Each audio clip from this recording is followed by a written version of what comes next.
Hello, welcome to my channel. Renso here. Okay, today I'm gonna paint this portrait with acrylics. I have these colors here. It's a titanium white, medium yellow, cadmium red, cerulean blue, ultramarine blue, and ivory black. We're gonna use just synthetic brushes. A lot of them, different sizes. Okay. Let's start making a simple drawing. I'm going to wet one brush and with a little bit of black and white, I'm gonna make a sketch. A little bit later. Okay, gonna be around here, the head, eyes, nose, mouth.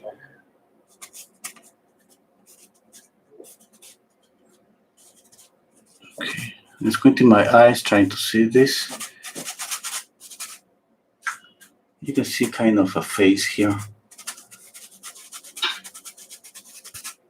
Okay. Now I'm gonna start making darker brown. Hello, Dita. Hello, Carolina. Hello, Terry.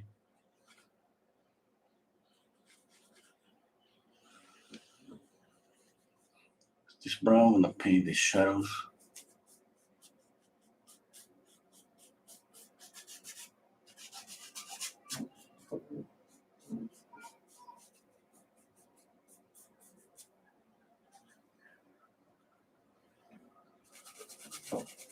Okay, I need to see something first, just like this. Doesn't have to be perfect. For me, is just like making a sculpture. I see something with some form that is trying to have some form, and from there I can just start making adjustments and start getting the drawing.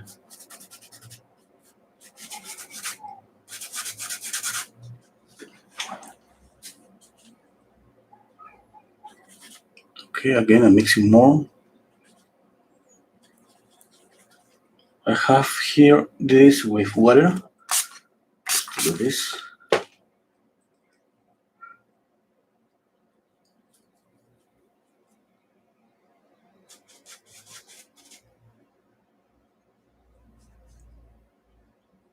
More water.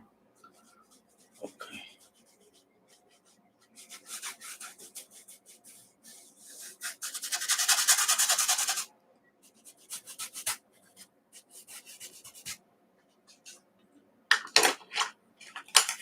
Now I'm going to use another brush for mixing an orange here with white and black. Black and white is like adding gray. Just I'm mixing an orange and I toning down this orange.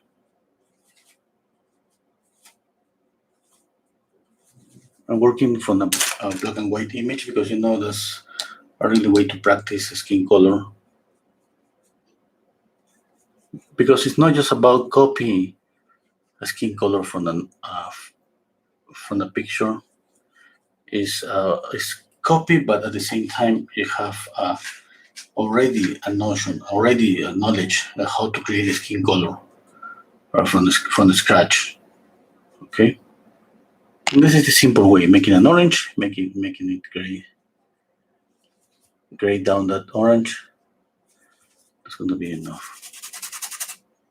Let's see if the color is too strong.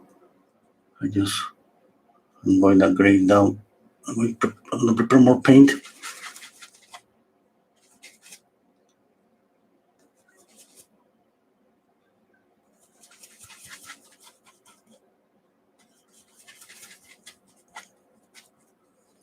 Okay, this one, it could work because I'm painting on top of this, adding some more natural skin colors, more saturated colors, maybe some pinky colors, some orangey,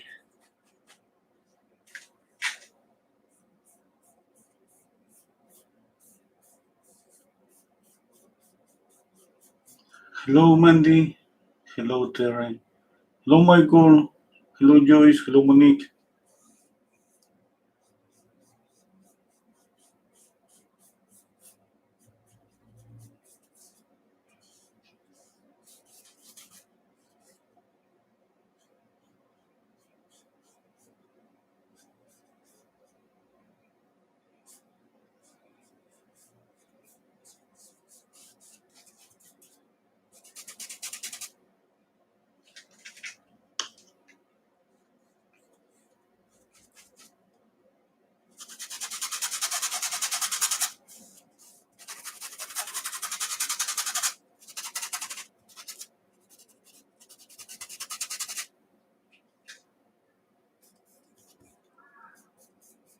So just trying to keep this flat with this color, just this portion of the light, and drawing at the same time.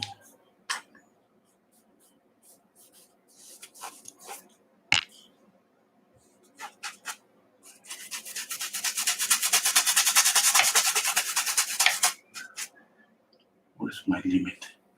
Here. And up. It's gonna be here.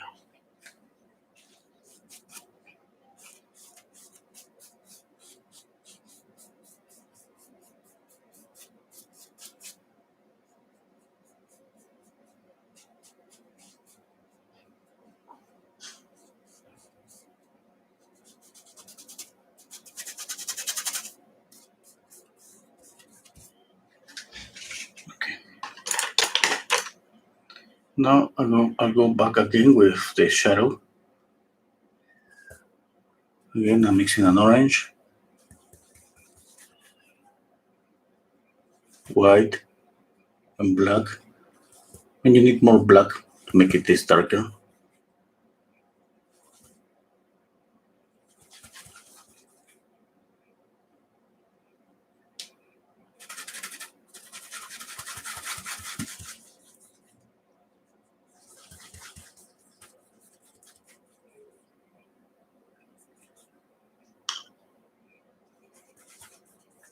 Okay, now I need another brush, a clean brush, which I'm going to wet this brush, not too much. I mean, I just dip into water and I squeeze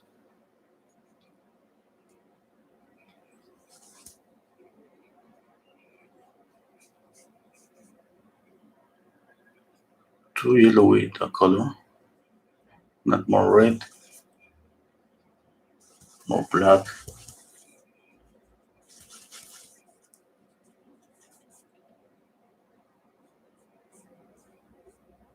Okay, I add that in with this one.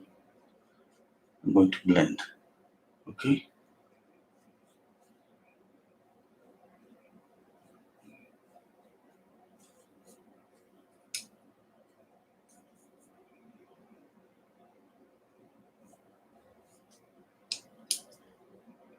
again with this one, I blend.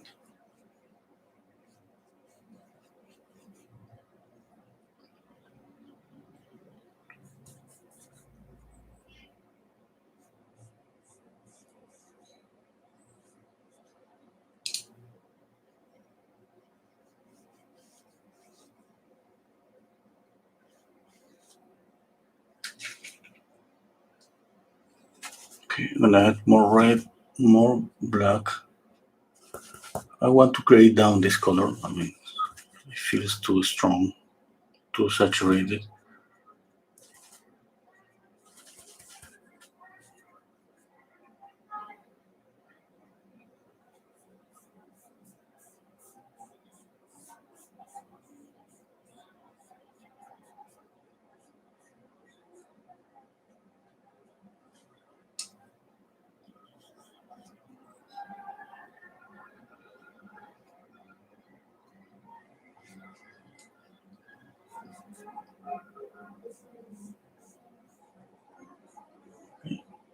I apply the brush stroke and this brush that is wet, I blend.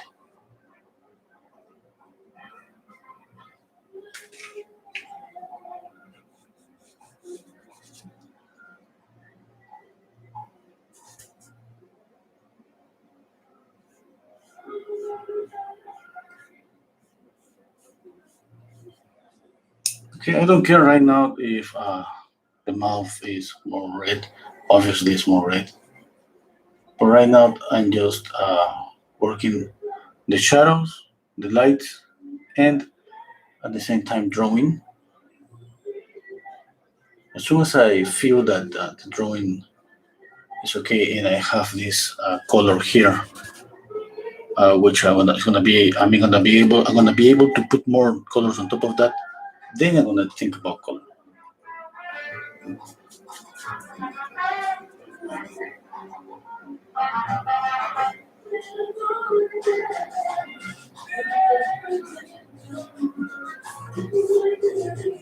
Well, there is a party here.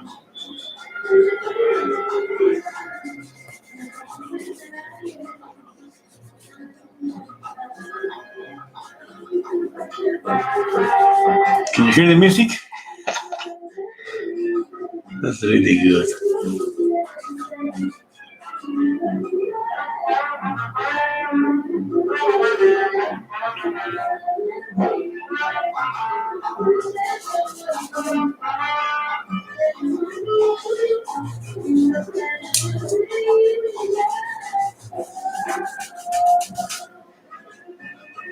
No, no, no, it's not Indian music.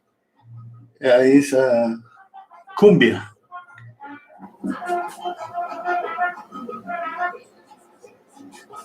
Yeah, cumbia. Or maybe you think I'm from India. I'm from Peru, South America.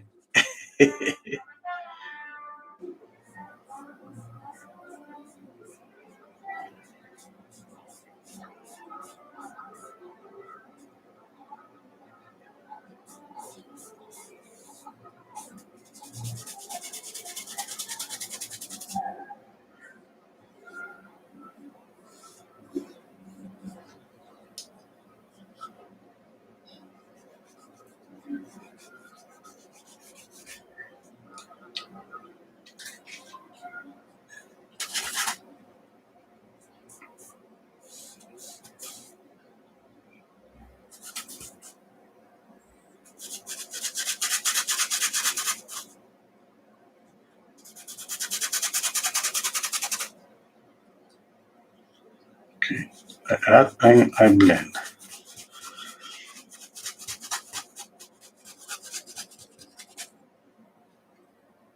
The good thing about working with acrylics, I know that that's a disadvantage that the dry time, but at the same time, it's something that I can take advantage of because that's gonna help me a lot with color because I can add so many layers.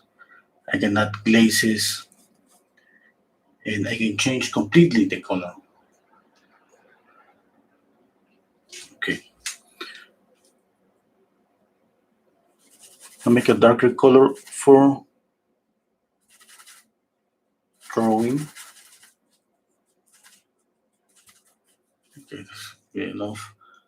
Now I'm gonna draw this eye and just pay attention to this overall shape first. I'm gonna see this.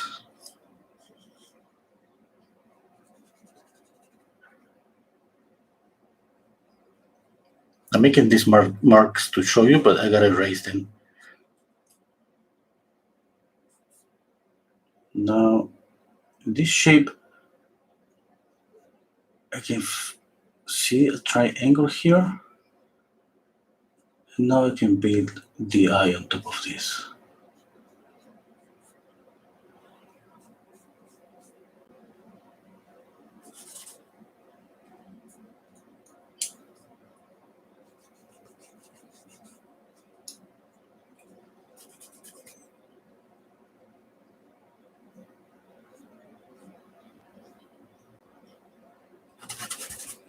Now let's go with the eye around here.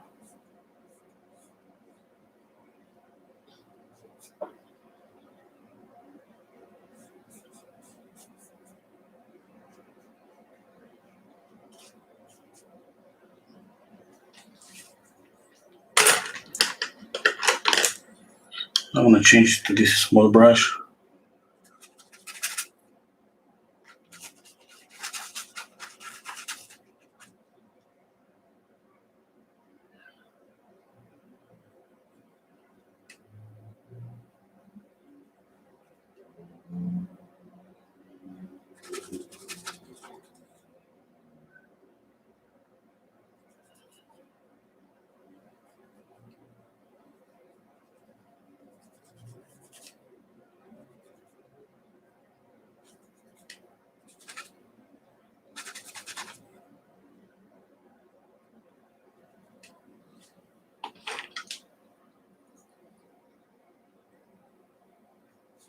Now I blend again. Okay, now I can think about going with more saturated colors on the lights. Let's see, where's my brush? Oh, I forgot that I put all these brushes on water. Okay.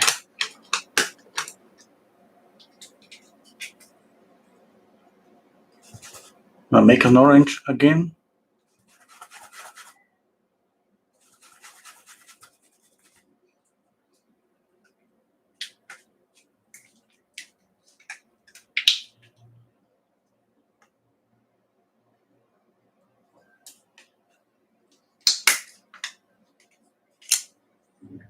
Here's the brand I'm using, Reefs.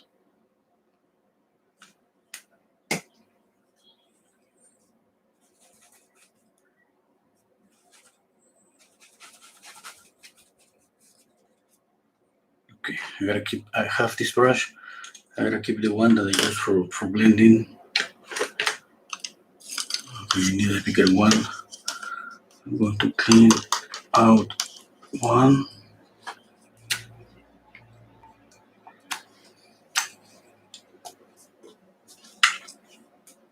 Okay.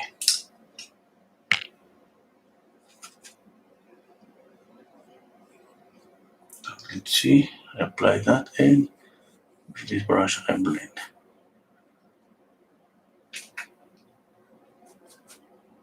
I'm just going with a lighter and more saturated color, but I want to see if that works.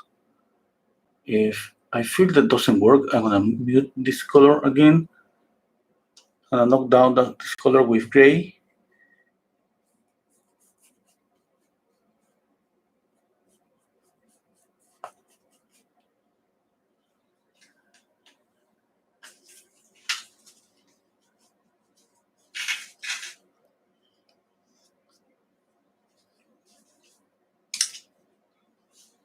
Okay, to yellow is going to add a little bit of red and white.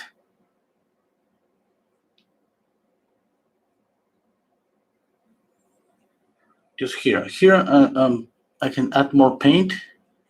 Here too. And add less paint here. Okay.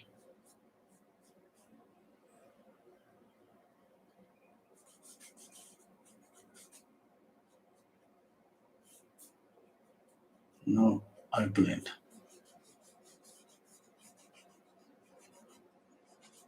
I mean, I'm blending, and for blending, I use any brush, anyone. I just keep that clean and wet, and that's it.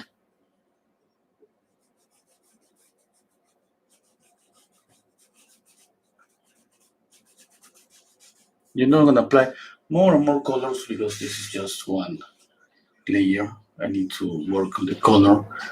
I need to see where to grade down the color, where to make it more vivid, and all of that.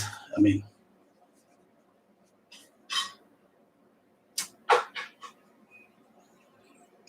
okay, more red.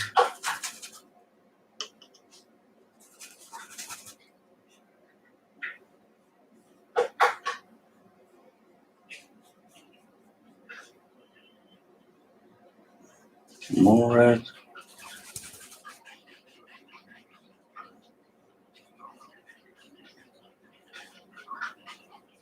You know that I always say that there are some colors on the skin, on the face that have to be more reddish. You can check out if you check any painting from the old masters, you're gonna find those colors. It's gonna be always the nose, the cheek, the chin, the upper and the lower eyelid. Okay?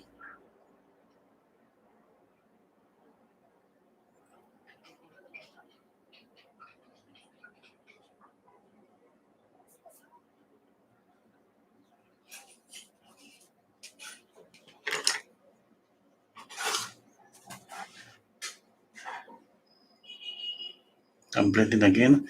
This is gonna be something that I'm going to repeat because this works for me. This worked for me the last time. I'm just repeating again the same.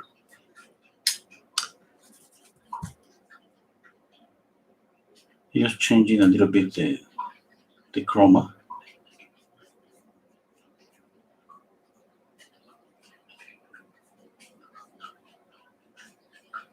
Apply, and then with another wet brush, I blend.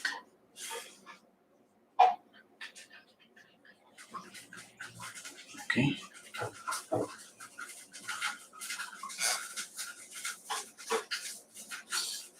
Now the advantage that I think that it is this thing about work with acrylic has, this is the dry time. At the same time, I mean, we hate that about acrylic. Is, I mean, so many people that works with acrylic, they prefer to buy some things. I don't know what's the name to slow down the drying process. But for me, I just want to take advantage of that drying time. Let's say that my color is not okay, and then I can just at this moment that's just the beginning, but that's okay. I want to mix just white and black. I'm going to thin down this a lot. I'm gonna apply it just like a glaze. Okay, I'm gonna thin down this a lot.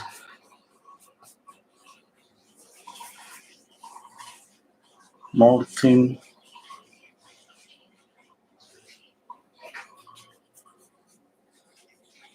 That would be impossible to do this with oil painting, because it would be too wet. Okay, that's something that I love this. I went gray. I mean, I knocked down the color around and I keep this more saturated here. Okay, I mean this means a lot to me because this is one way to fix the color just so fast. Because at the end we want the colors on the light to be more. It's not about just to light up the colors. At the same time, you light up the color. I mean, add more saturation a little bit. Okay. I just wanted to do this because I just wanted to try. I gotta adjust this because it's too blue. But this is the amazing thing about acrylics. I'm trying just to love this.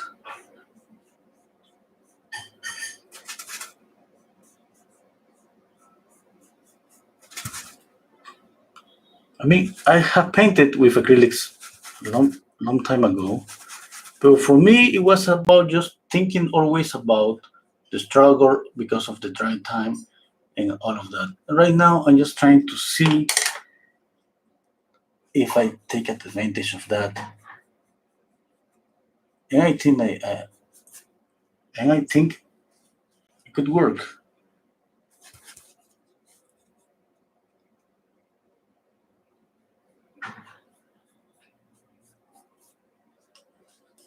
And if it doesn't work, well, who cares?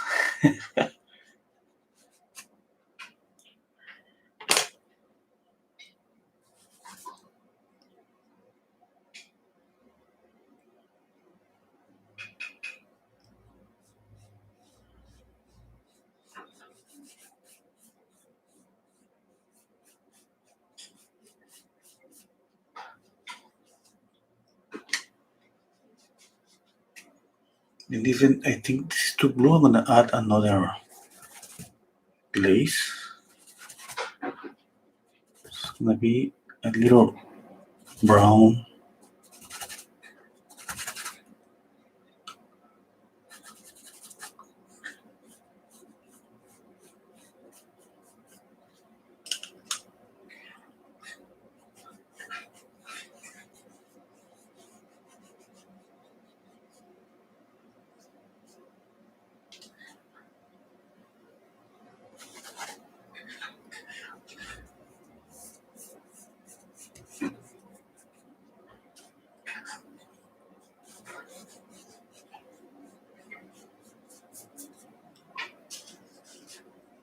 The good thing is how easy I can blend the acrylic. I mean, I have to be like this. It have to be really thin. Not, I mean, not that thin, but I mean, definitely maybe not thick. You can see. I mean, it's not gonna be like something like really soft, but I can say that I'm not feeling pressure about the drying time.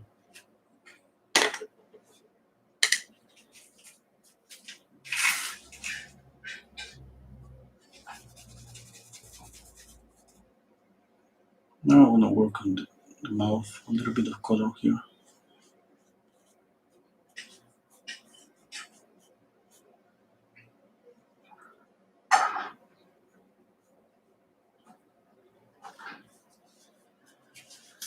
Okay. Now I need to work around the painting to make this darker.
Okay, let's start working on the features. Let's work on the eye.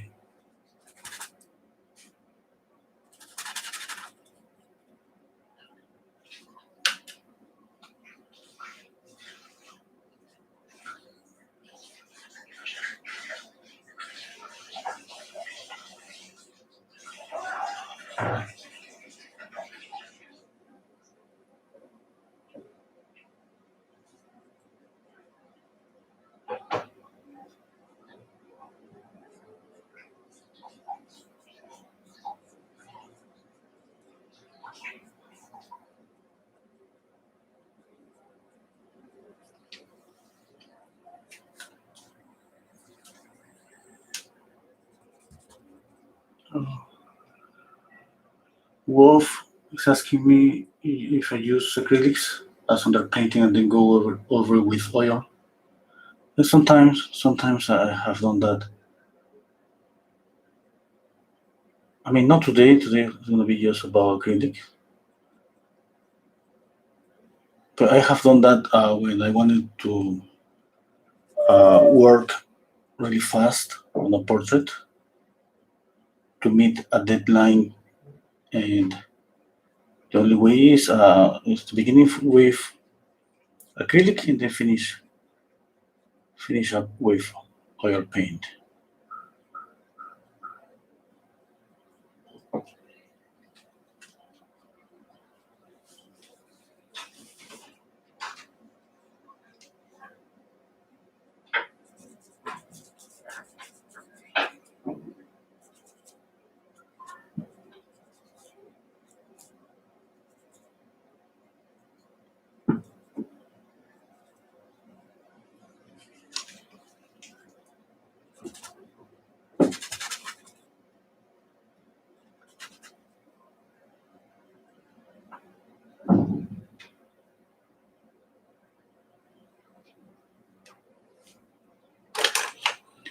Okay, Dita. Yeah, I'm gonna look for some of those extra mediums, especially for acrylic.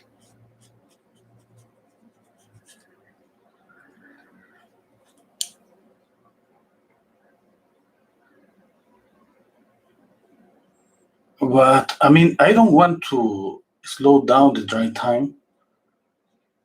I mean, I don't want to do that. I just want to use the material just the way it is. Because if I slow the dry time, I mean, that would be the reason for me to use acrylic. I mean, I would use oil, just oil paint.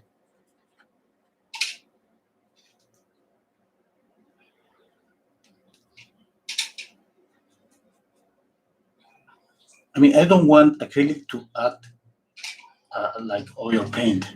I don't want that. I mean, there's no reason for me to. I mean, sometimes some people tell me, I mean, I want to use acrylic, but I want the acrylic looks like or works like oil paint. I mean, I say, why? I mean, why? There's no reason for me to do that. I mean, if you want to work with acrylics, but you want to, let's say, uh, the acrylics works or behave like oil paint, use oil paint. I mean, yeah.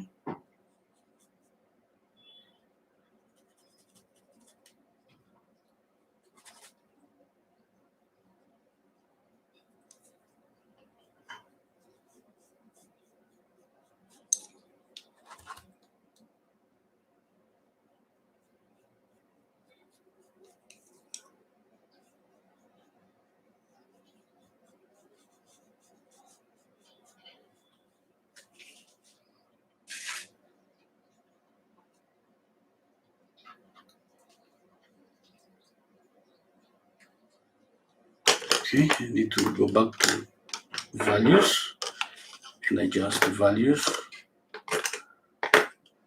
This is something really good, I mean, about acrylic too, because I can go like this dark and all over here, and that's it. I mean, that's a simple way to adjust the value of what of the whole shadow. Yes,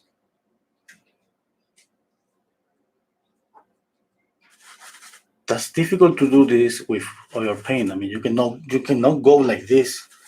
I mean, if you working with glazes, that would be okay. But in a La Prima painting, you gotta be careful to not erase the eye and all the values that you have working on. If you go like this, I mean, you're gonna ruin your painting.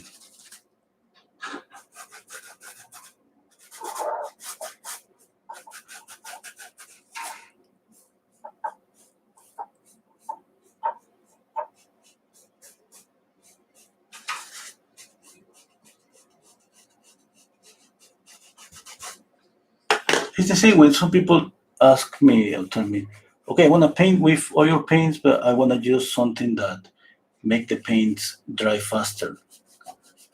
And I mean, for me, that would be okay. If you want that, use acrylics. Yeah, I mean that's the logic. Yes, that's so simple. I said, no, no, no, no. I just want to use oil paint, but I just want the oil paint dry faster. Okay. Okay, we are free to do whatever we want. Yes. So I think maybe for me right now is about just knowing what the material can do. Just respect that and use that in my favor and try to take advantage of that. I mean, try.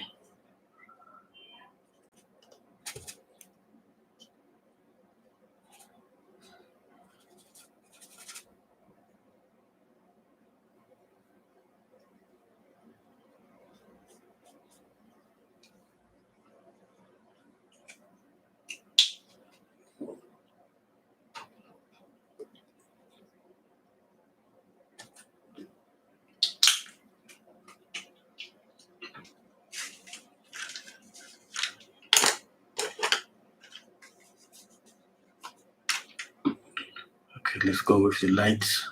I gotta go a little bit lighter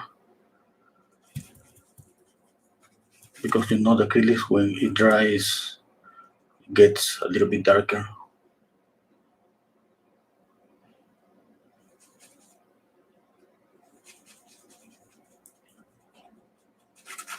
Not using any black or blue to gray down this color because It's kind of transparent, and since I have the base is kind of a gray color, this color is not gonna be like that when you can dry it.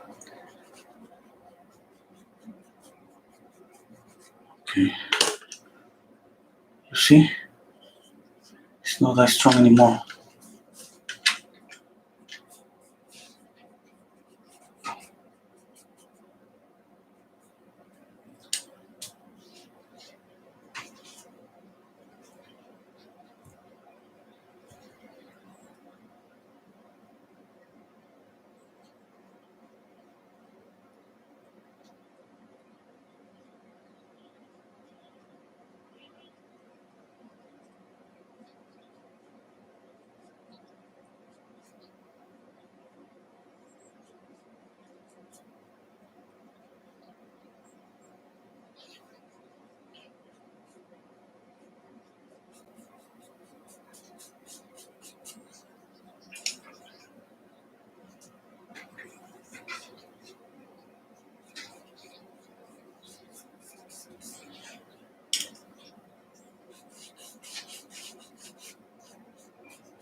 I'm opening the image in my screen just to work on a little bit of details.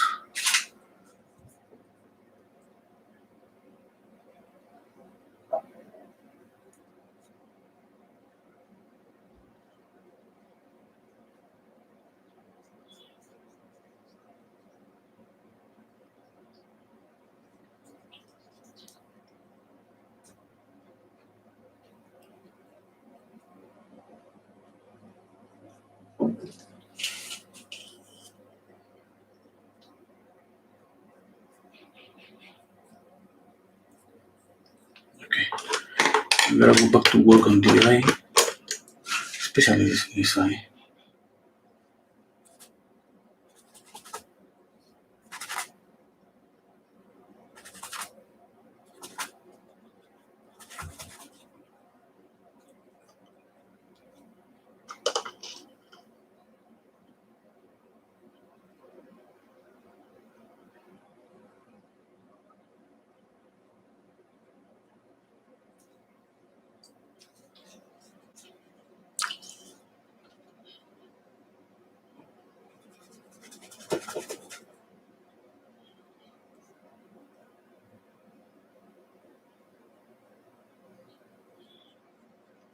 Not all this section is gonna be more reddish the color,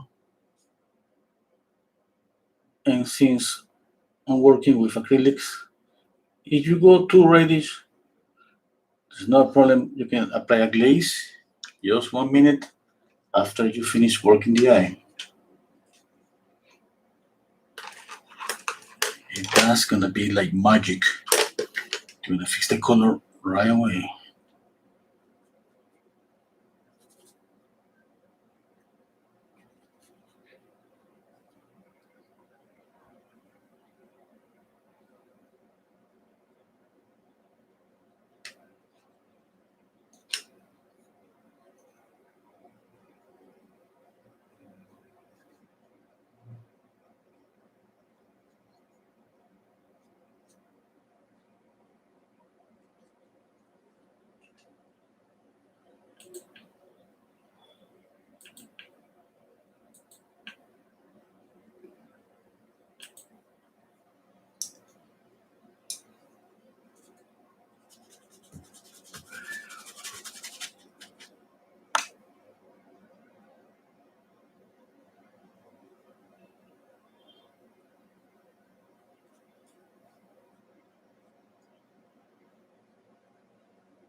to light that's clear.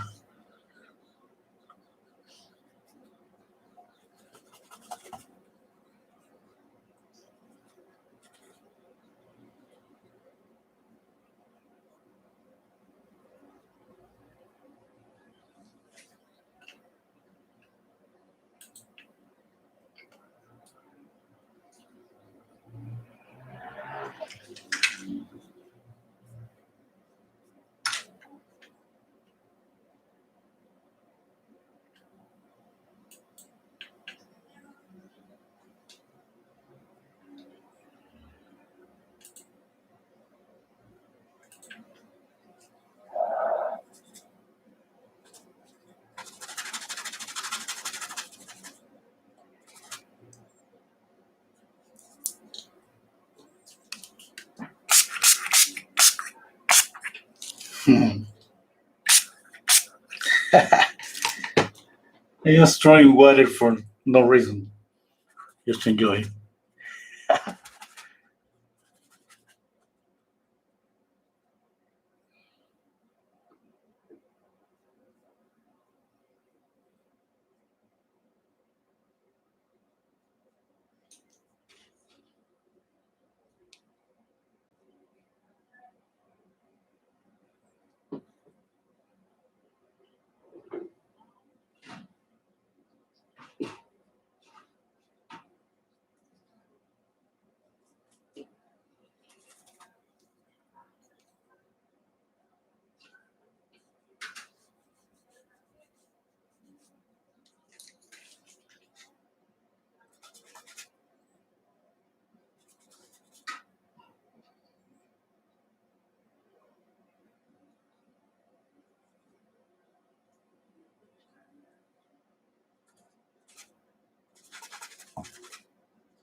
Okay, and at the end, I think that it doesn't matter which material you use or your watercolor.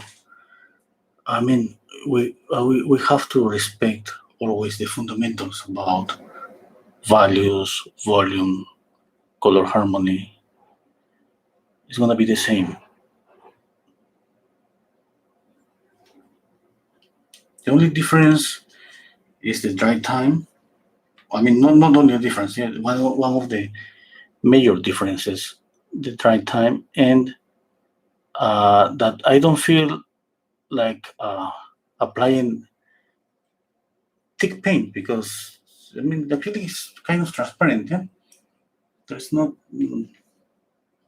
I mean, I don't think it is gonna work just applying thick paint. I think I can take advantage of, let's say, the possibility that I have to apply glazes. A lot of them.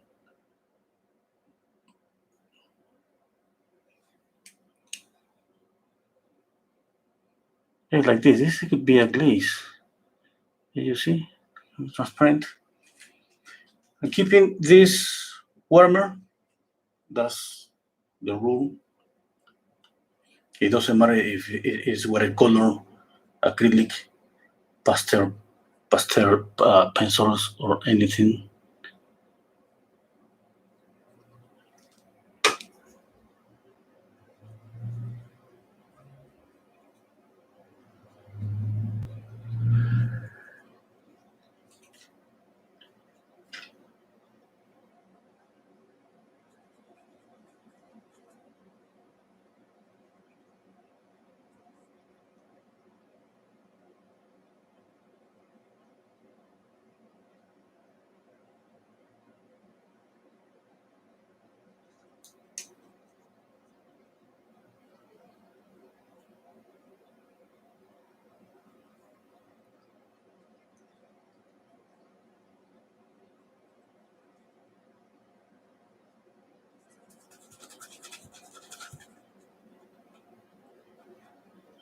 Okay, by adding blue, I'm just graying down this color. It's not that warmer anymore.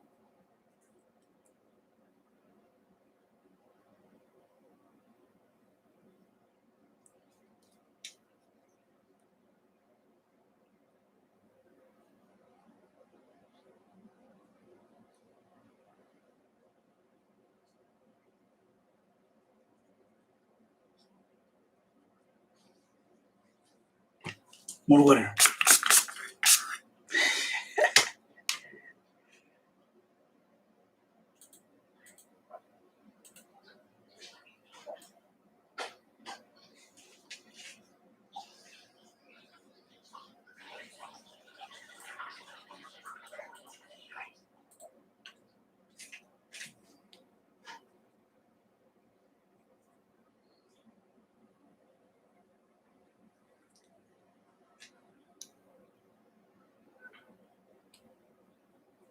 Okay. Then I'm trying to keep this warmer. Yes. That's if I go warmer here, that's gonna be too much warm. I mean, that's why I gray down the color here for the light. Okay, and I'm gonna add more of a orangey, dark orangey here. But if I add a more warmer like this one that I added here, I mean that's gonna be all the eye. That's gonna be just. I mean that's gonna be too much of a warm color.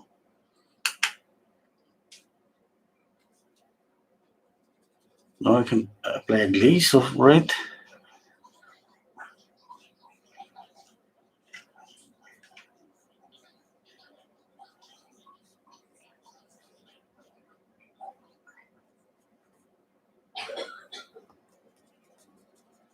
I think that was too much red.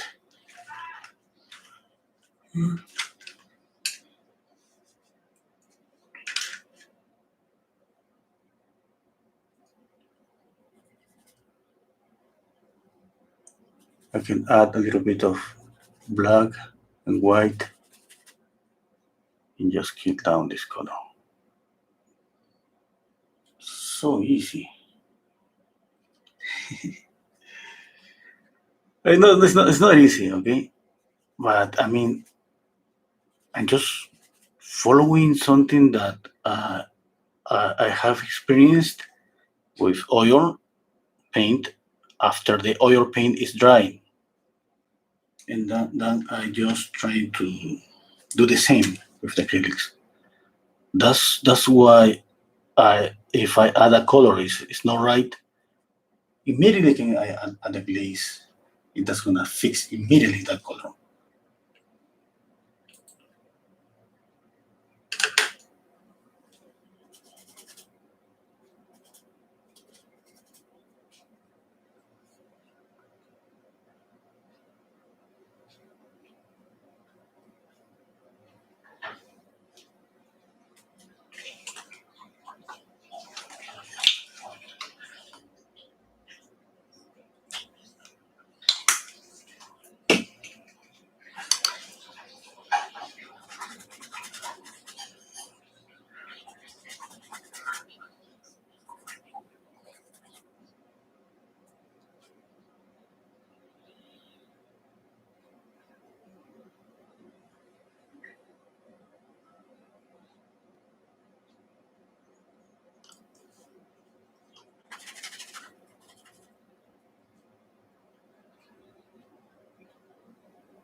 Oh, welcome, Monique Bazar.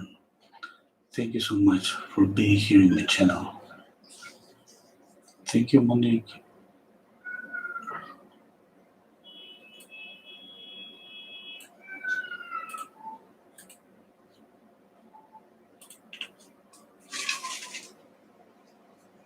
Okay, let's work on the other eye.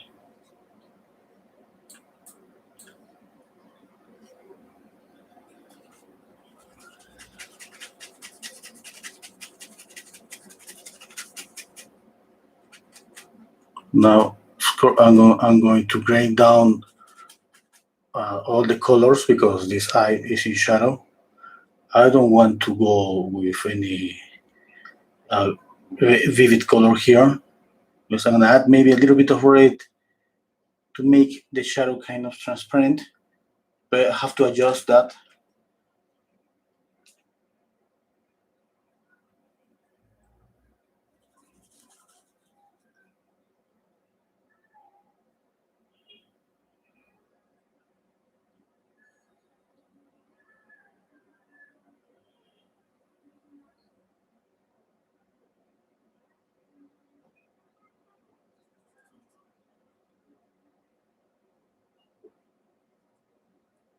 I'm squinting my eyes.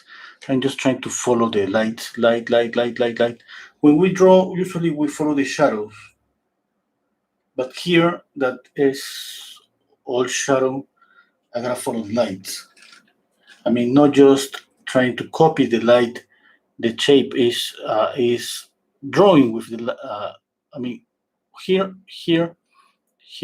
That's why I place all of them at once.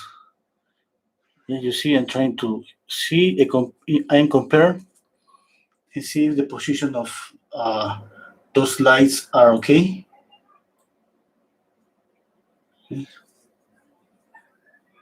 If they're okay, that means that I can continue just working on the eye, moving a little bit to the left, to the right.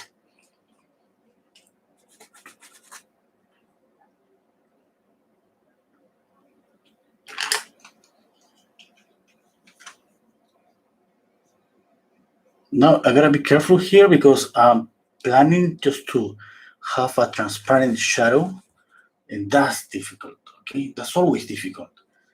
We sometimes our shadow when this that dark is kind of we end up with a really deep shadow, and the skin color have to be transparent. I mean, even the darkest shadow it should be kind of something of. I don't know how to say it, but I have seen that transparency in the paintings of the old master Rembrandt, for example. Rembrandt have some deep shadows, but you can feel the transparency in the shadows, and that's something that the only way to get. I mean, for me, is just going over and over and over on the shadows, adjusting and adjusting, applying one color, and then another color, and then another color, and trying to play with the saturation of the color. I go with darker brown, reddish, kind of more saturated, and then I kill down the color again. This, I mean, that's for me. There is no another way. Since I'm trying to work on la prima, okay, which is different. If I work in layers, and that's gonna be different because I mean I can let it dry, and then all the adjustments are gonna be just it's gonna take days. But we have the advantage that we can fix it again and again and again. Yes, and now this is gonna be something like I was working in layers because of the acrylic dries fast. It gave me the opportunity to apply another layer on top of this without moving that layer. I mean, maybe this is too much, too orangey, too reddish. I gotta adjust that.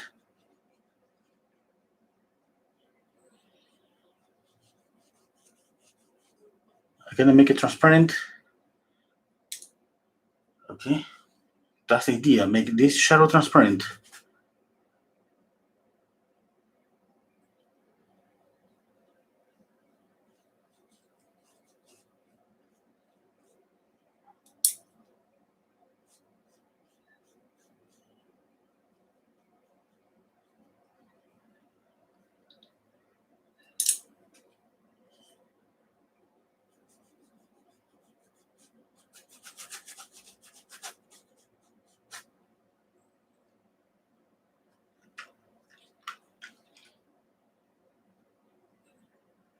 I don't. I haven't read the comments. Sorry. Hello, Perchuran. Okay, Dita, don't worry. Is this Peter? Peter? No, I'm not Peter. Okay.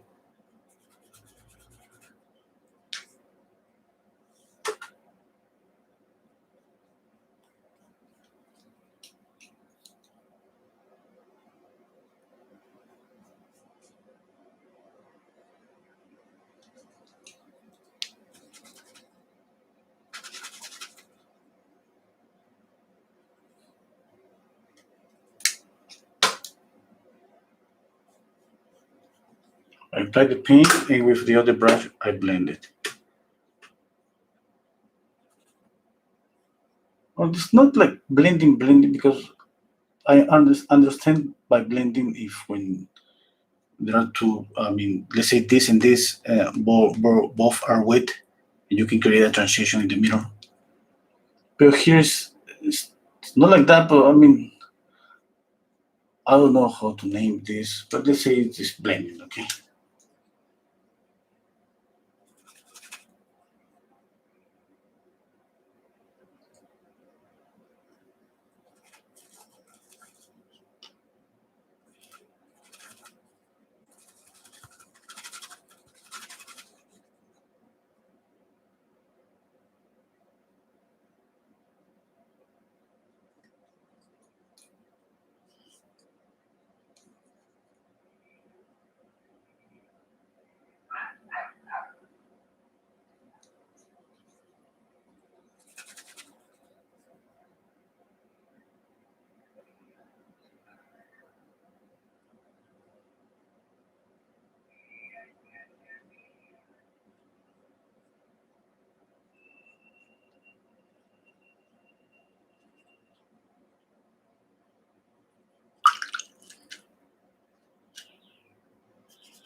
Sorry. I have the camera in front of me, and sometimes I just hit the camera with my head.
Okay. Oh, Parchuran, thank you so much for the super chat. Oh, and keeping this vertical. That's why if I put water here, you're gonna see it. You see?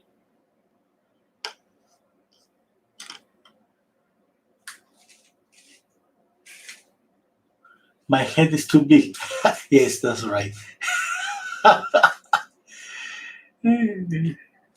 That's what I hit my camera with. It's not, that's why that's the reason that's why I show you a frontal view. The only way to have this view is that my camera just in front of me. That's why I sometimes I hit the camera with my head.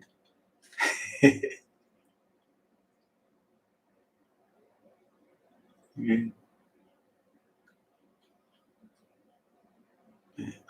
Okay, let's continue. I'm trying to get the color, the skin kind of okay.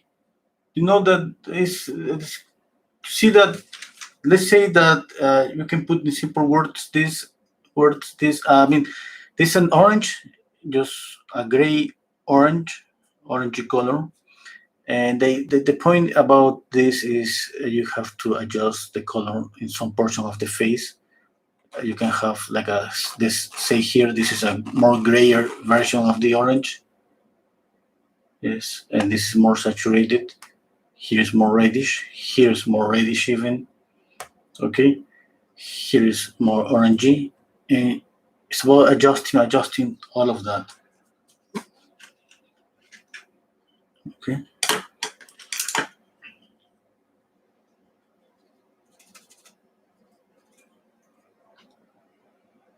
I mean, when I thought about making this painting, I was painting and taking advantage of the dry time of the acrylic. Yes, because I do to know that I'm doing like a lot of. I mean, this is like doing a lot of glazes. That would be the same of doing glazes in oil paint. Yes, and I'm not trying to make acrylic works like a oil paint. I'm just trying to take advantage of one of the things that maybe we can say that we struggle a lot with acrylic paints. That's the dry time.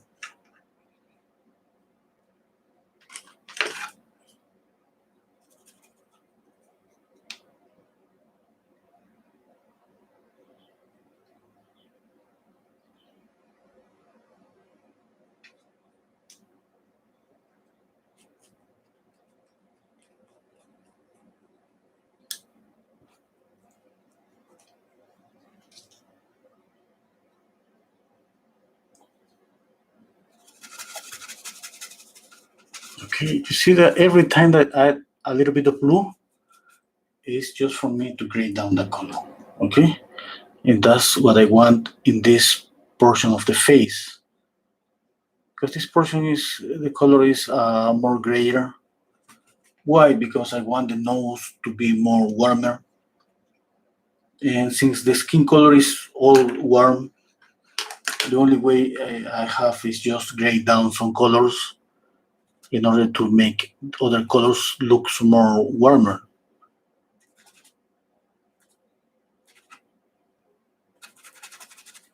Then you know that we create volume by just working with values, but color and value are together. There's no way to separate color from value. And then in order to add a volume to values, you have to work not just thinking about going light or dark, not just thinking about shadows, midtones, and lights. Is thinking about the saturation of the color, how it goes to the warm side, to the neutral side, and to the cool side. We gotta be able to think always, to not get distracted about thinking about that, about color theory, about the harmony, about color harmony, and about how to manage ourselves to control the temperature.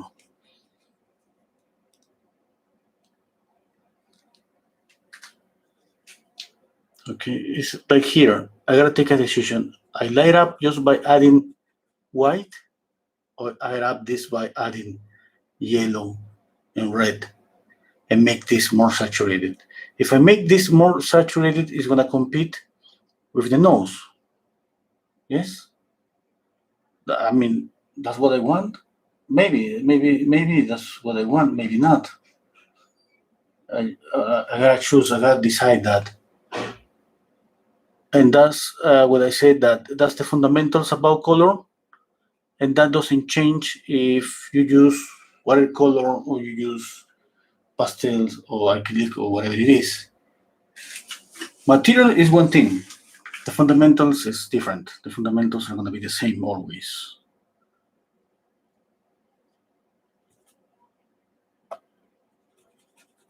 One thing is deal with just the difference between from one material to another, and one thing is just deal with this, with color theory, and thinking about that, and volume and values, in hues, in saturation, okay, in cool colors, warm colors. Oh my God, there's a lot of things to think of. We have to at least try to think a little bit of, no, a little bit of everything, a little bit of this, a little bit of that, and at the same time, always remember think about the proportions of the face. That's the drawing part.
too orangey.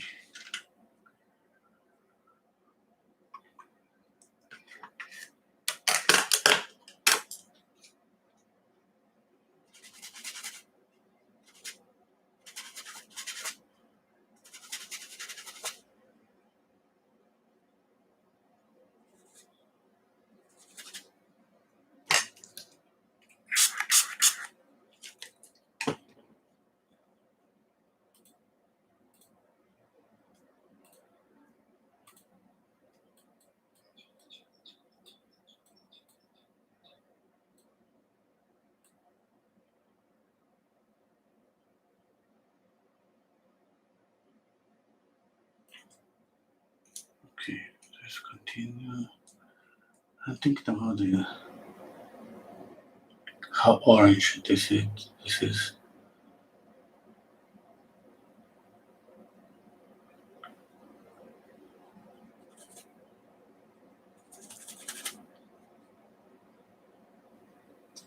I'm gonna make a glaze.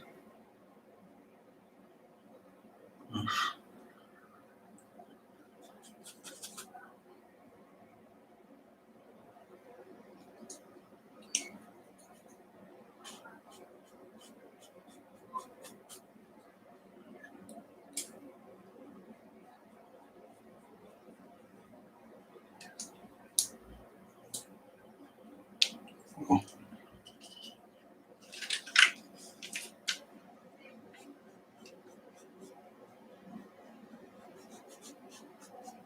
I had a little bit of light paint here.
I'm gonna add a little bit of black, white.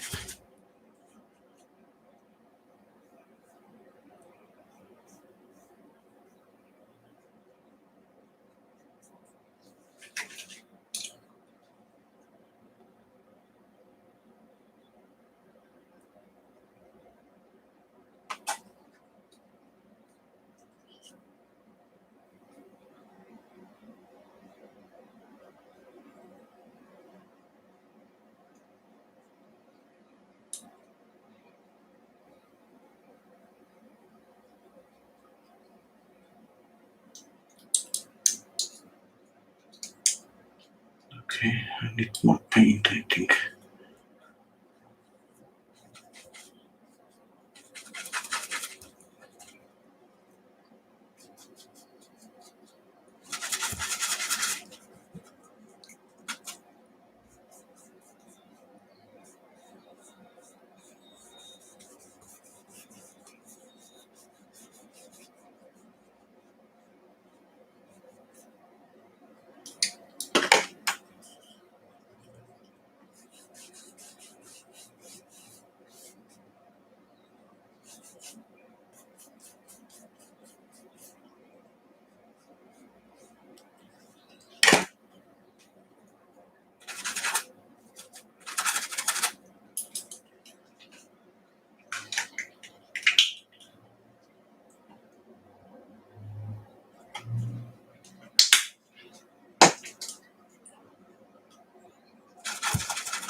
dark.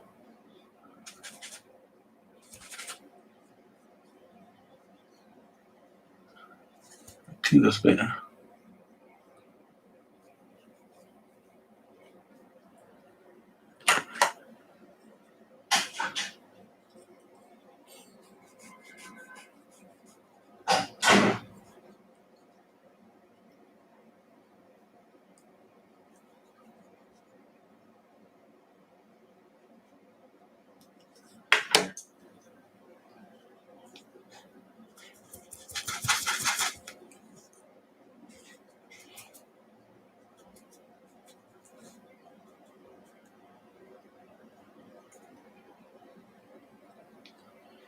To yellow.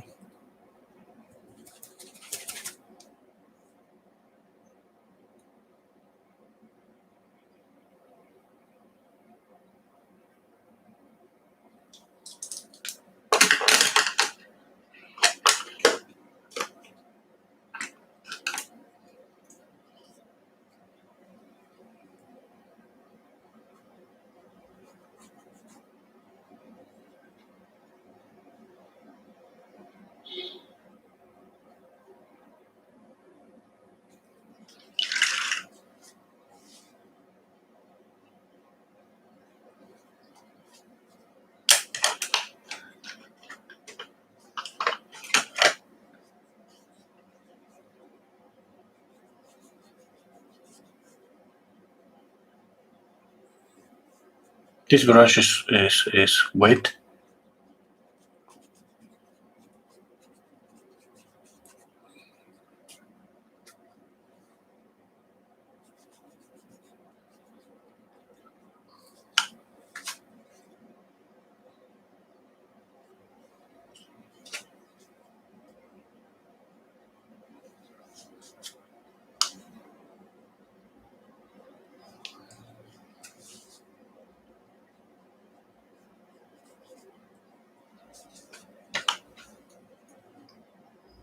No, I need to add. Whoa, was too much black.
Okay, sorry, I haven't read the comments.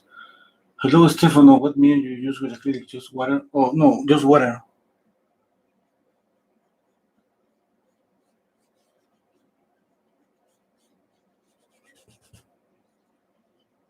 I was speaking about that just earlier. I don't want the acrylic just to behave like oil. I just want. I mean, but the material does. That's okay for me. I just want to take advantage of that. I want to take advantage of the dry time. Okay, this dry fast. I just want to use that for apply a lot of glazes and all of that.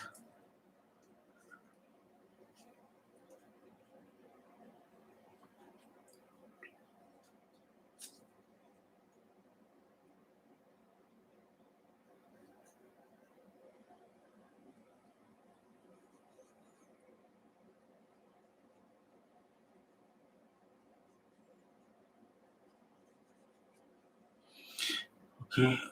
Hello, Villiers Eilish. Stefano. Thank you, Villy. Okay, Vivian. What is easier for a beginner? Oils, acrylics, or watercolors? Okay. Even if you divide one picture into several videos, I'm sure you will have many visitors. Okay, yes, maybe. Okay, thank you much. Okay. The I would say that for a beginner, I, I would say that it's better working with oil paints. Yes, because I mean, uh, I think I like a lot of materials, and maybe we what we have to love about each material is just what makes the material. Yeah, I mean, this about oil. They say it's slow dry. About acrylic, we have to love the fact that dry is fast. We don't need to make the acrylic dry slower. I said that before. You want to do that? It works with oils. Okay. And I mean, if happens that some people are allergic to oils and all of that, I mean that's different. Yes. And watercolor is mm, depending on the level that you want to achieve. Because watercolor you can use it for simple things, works really well. But let's say that if you wanna get some level like a really realistic portrait, well, that's gonna be a nightmare. I mean, there are so many young people that use watercolor for their artworks, and they achieve amazing things. But they don't go to the point of realism. It's more like an illustration. It's because I mean, it's like every. I mean, that's the problem with that. That's gonna be a thing of any material. When you want to be realistic, you have to be just like me, strolling here, sweating here, spending 3 4 hours in a painting.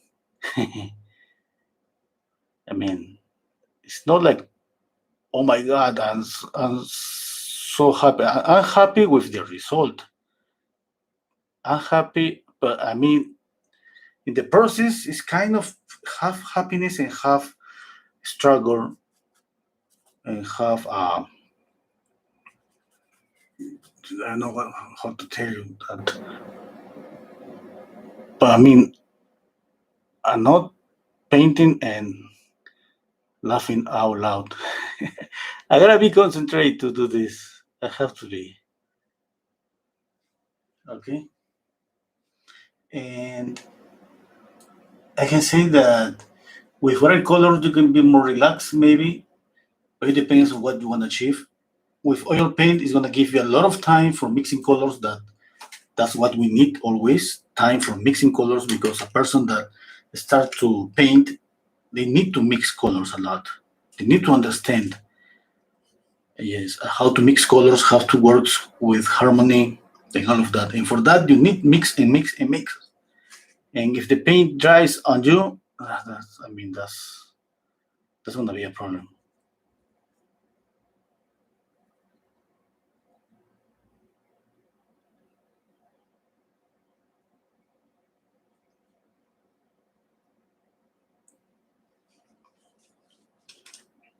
And you're gonna try to understand each material. I mean, with acrylic, you apply a color and it dries in a minute and it gets a little darker. You're gonna get used to that. With oil, you apply the paint, it's not gonna change. If you blend the paint, that's gonna make a change. But if you don't do that, it's not gonna make a change. But when you click, you see this, in a minute it's not gonna be like that. It's gonna be a little bit darker. A little bit darker. It's too yellowish it is. But one advantage about acrylic, this is too yellow, then you apply a glaze. That's kind of fix this. One way to fix this faster, that's just apply a glaze.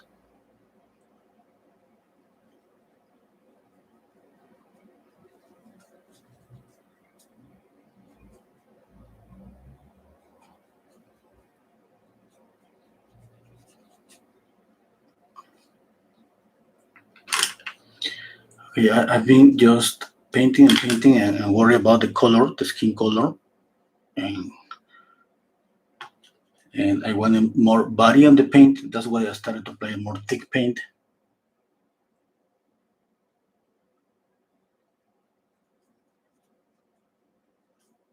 And now I gotta think about the likeness because kind of I haven't think about that.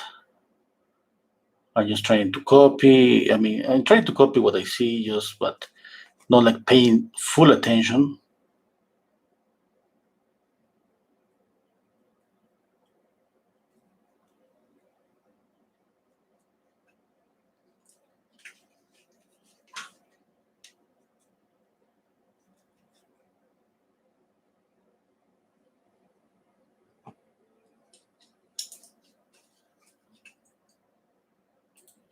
Now I gotta pay attention to the likeness.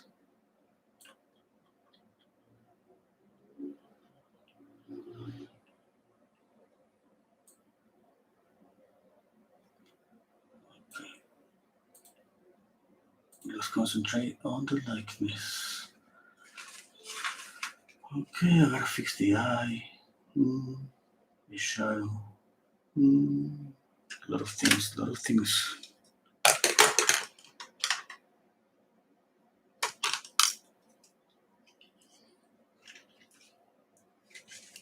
Okay.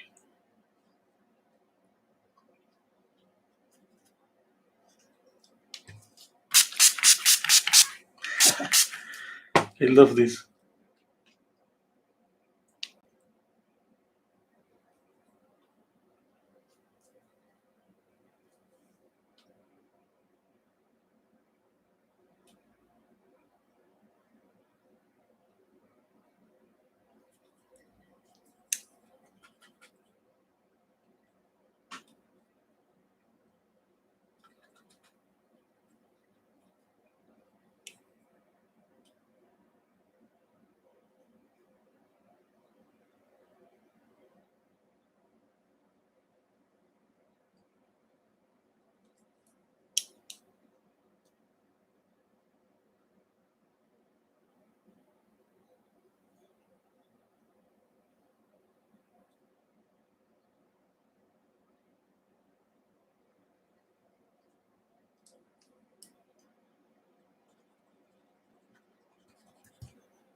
I apply the paint with one brush, and with another wet brush, I blend.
Okay, paint, step back, I lean back, I compare, I go back again,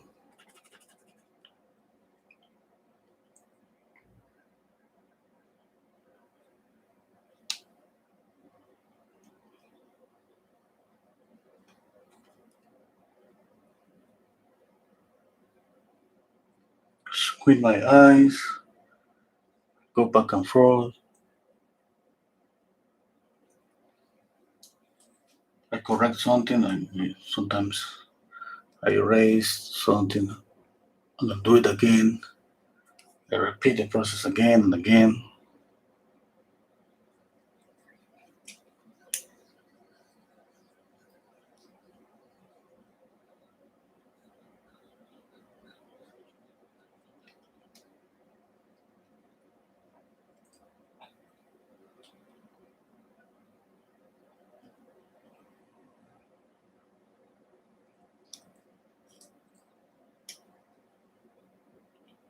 This needs to be a little bit up.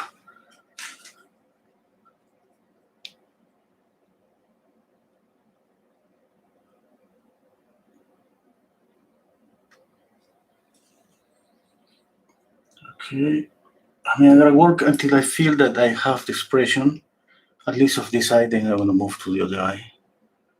A little bit more.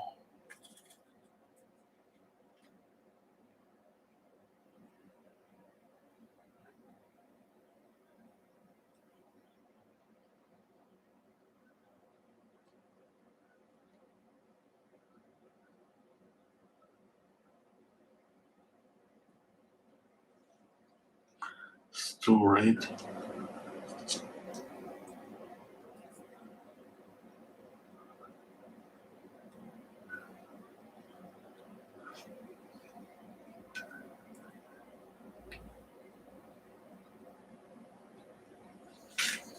Okay.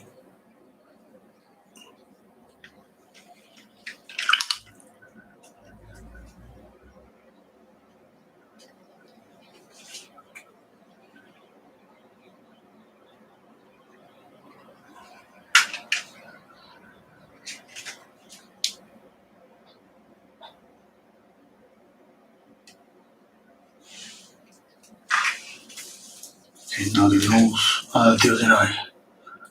Wow, this is gonna be difficult.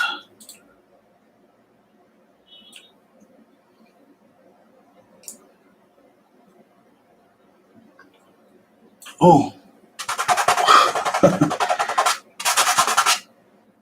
if I don't read the comment, I haven't even noticed.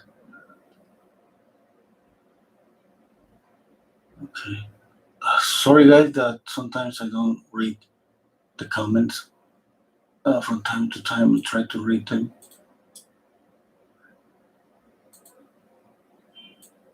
Usually, if I keep reading the comments, I'm gonna be here maybe for 6 hours.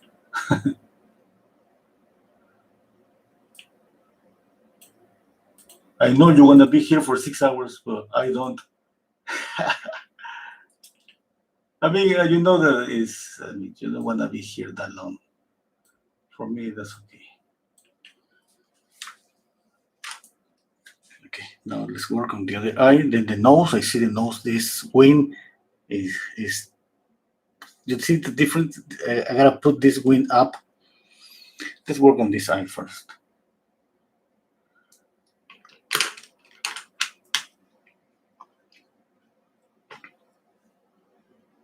Okay, I gotta put the highlight here. Yes, I'm gonna put the highlight just to see this.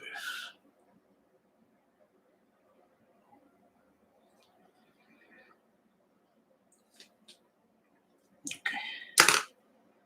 Now I'm going to work with two brushes, one brush for apply the paint and the other brush for blend the paint.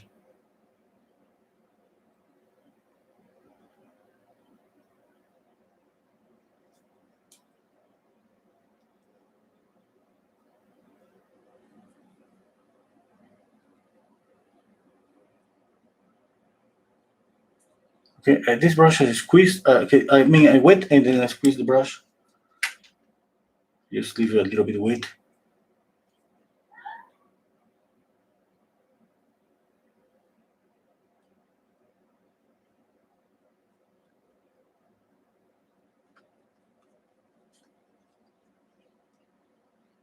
I need a bigger brush to blend that. I'm gonna do the same as wet and then I blend this.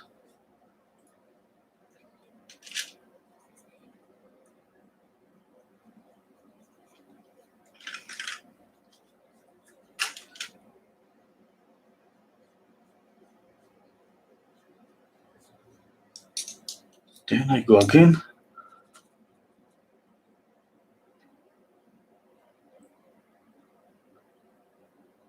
I go little by little. Just I don't want to go with the value that I see that is more has more light. Just want I'm gonna go just little by little.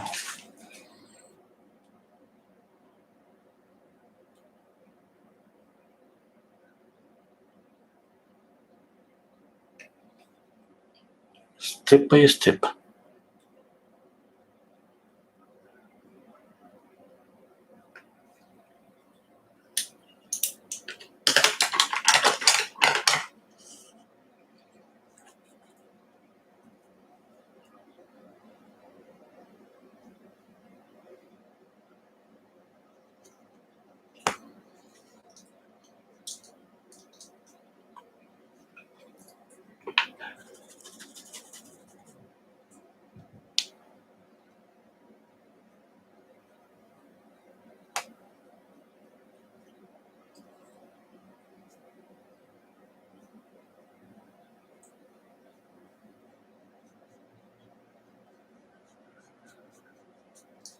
The likeness, that's another problem. This just can take us forever with the likeness. That's why I try to separate things. I try to think about color and then think about the likeness. Just if I think all at once, I'm pretty sure I'm gonna just got distracted just trying to get the likeness and my colors are gonna be a mess.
too dark. Okay.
I apply the paint and I blend.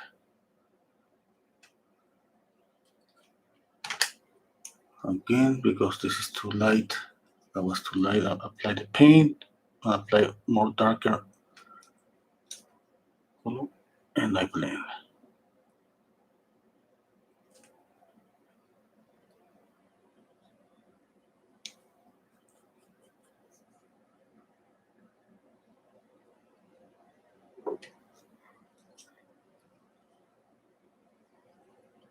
Okay, I apply and I blend. And I repeat the process 1,000 times.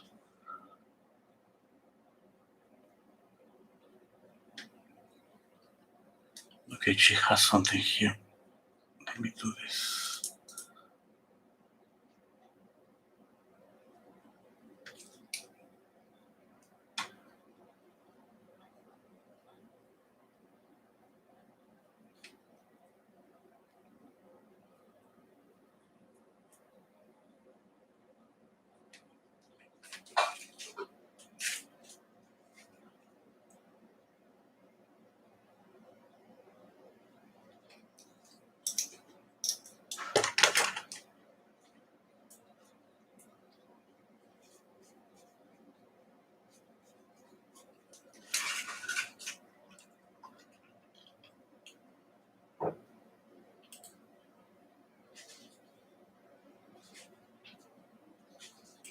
Okay.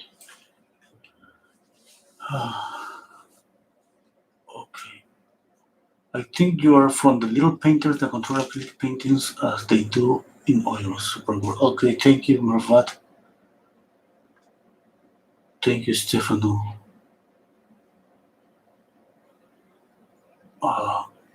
Thank you, thank you. Let's see if I see a question.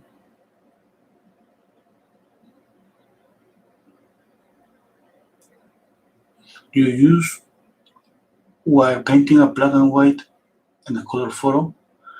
No, I don't have a color photo. I just have this black and white. Yes.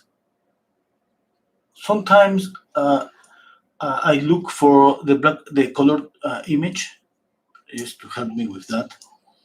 But usually I find these images in Pinterest, and there is not a color version. There is just black and white.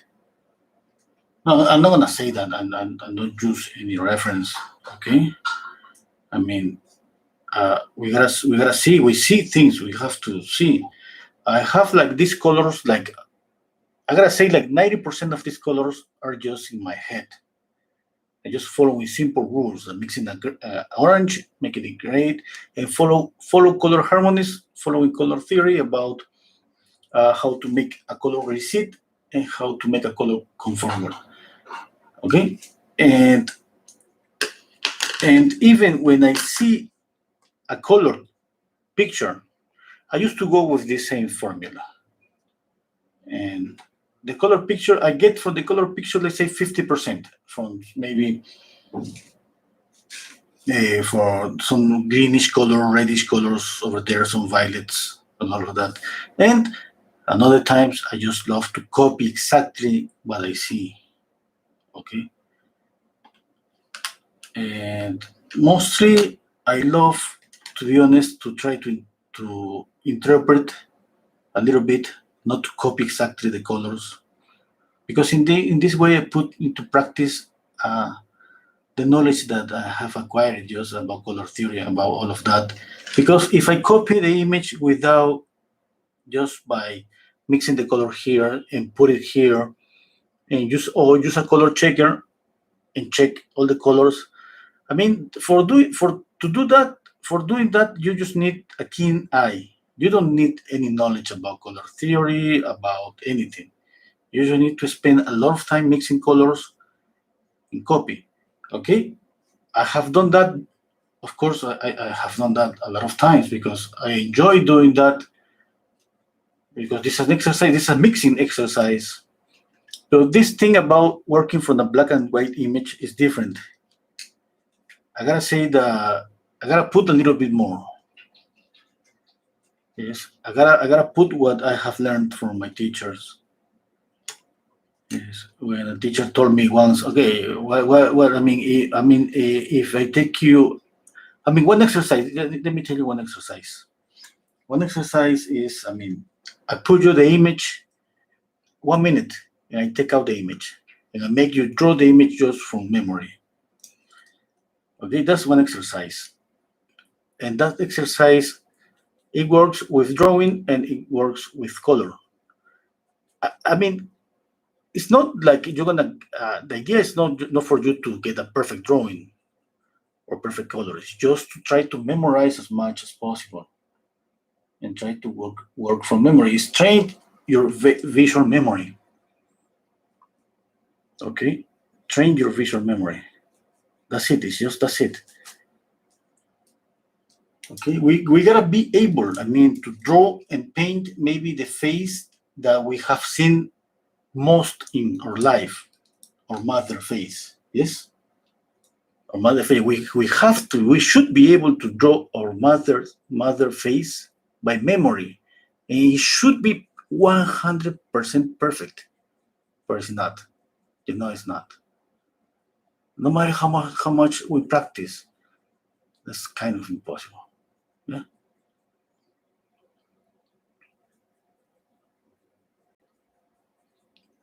And that's why, I mean, even if we train our memory, that's not going to be possible. But even knowing that, we have to train our visual memory.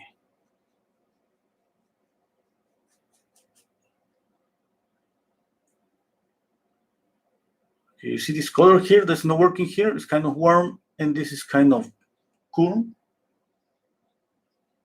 I mean, it's not in comparison, cool in comparison. I mean, it's not a cool color. You take this color out here, from here it's going to be a warm color, but just by comparison. Okay, I'm going to go back here. Maybe I leave it here, maybe not. Let's see. Let's work on the mouth.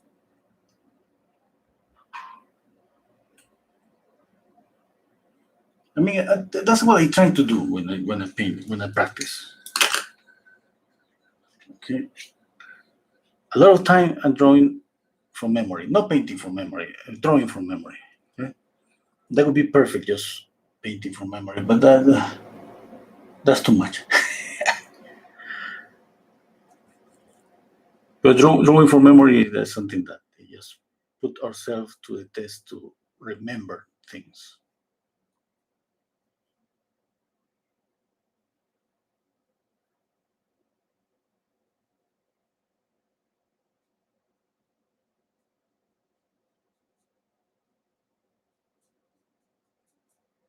It's like I told you a story. Yes, when I was working as a teacher, I went to the first day in my classroom.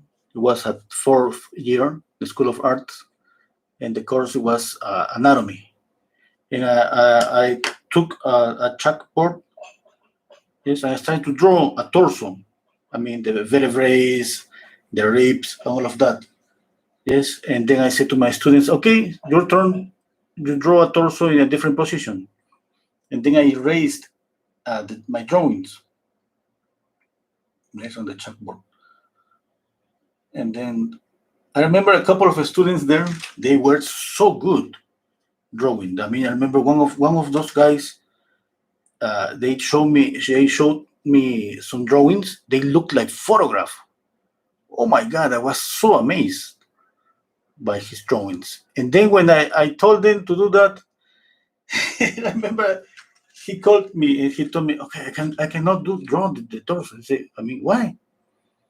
Look at my drawing. It was a mess. I mean, I said, what happened? I mean, what?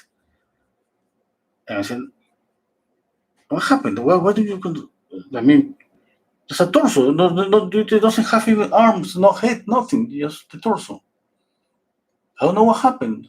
He told me. Okay. I mean, I realized at that moment that for him it was just about copy. He had that level, that high level to draw by copying that he could be able to draw something and make it look like a photograph. It was amazing. But if you take out the image from him, he was lost. He wasn't able to draw by memory. I mean, he was because he had to do it, but not the level that he wanted. Yes, I mean, he was maybe the best student there that year. He was so ashamed. I mean, oh my God! I mean, why I'm not able to do this? I told him, I mean, you have to draw more from memory.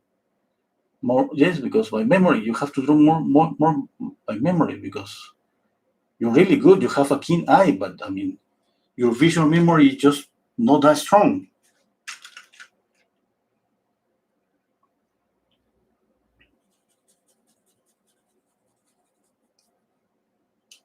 Yeah? And that happens all the time. Yeah, that happened to me. That happened to him. I mean, was the same. It's the same always.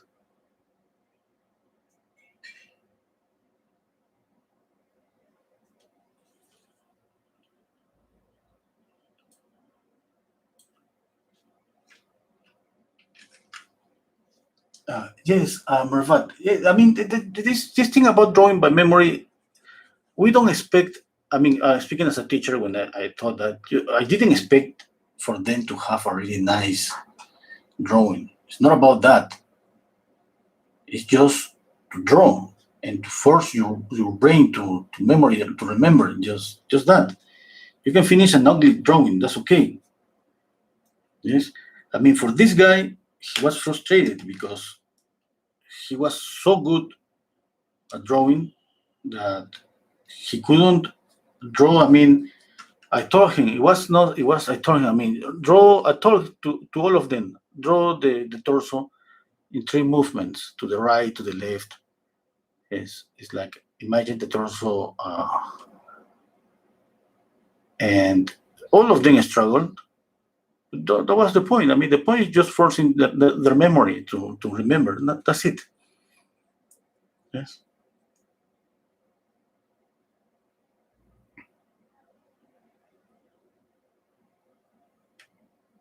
It's not about making a nice drawing.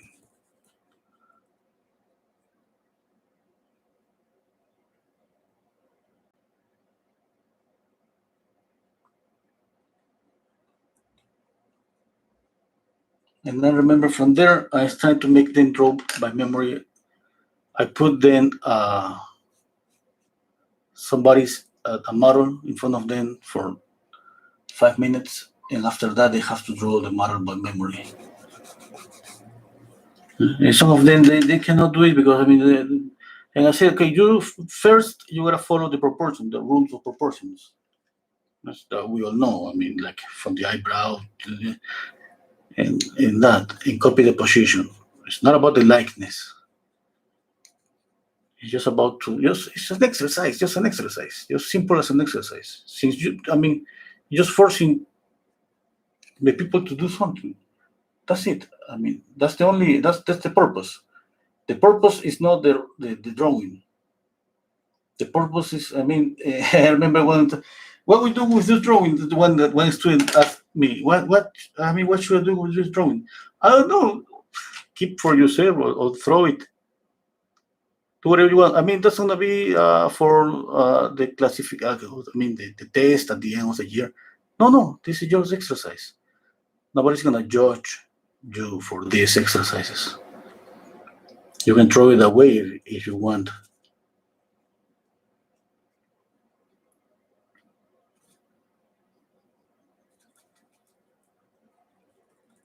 Then my son is drawing, and every time that he saw his drawings, the ones that he made by memory, that was my advice. He get discouraged, and he says, "I don't want to draw anymore."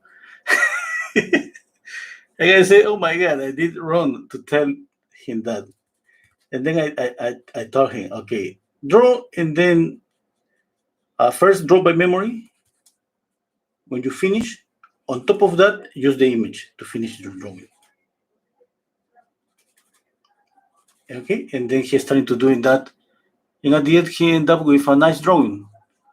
And the first drawing that he tried by memory just get like buried beneath the correction of. But at the end, that's what I wanted is for him is just to practice my memory.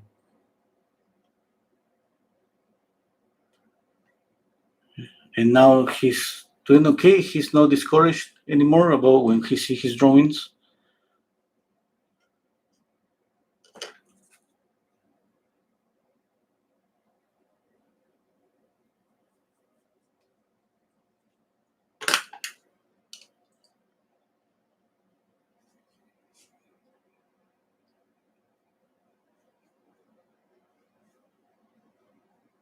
And if you decide to practice drawing by memory, remember it's just an exercise.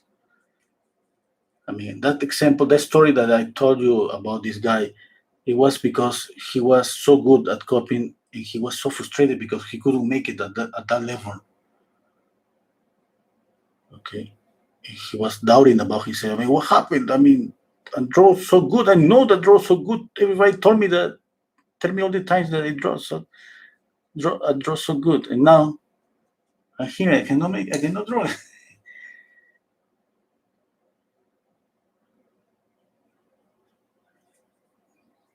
And I say, I mean, why you want all the drawings to be perfect?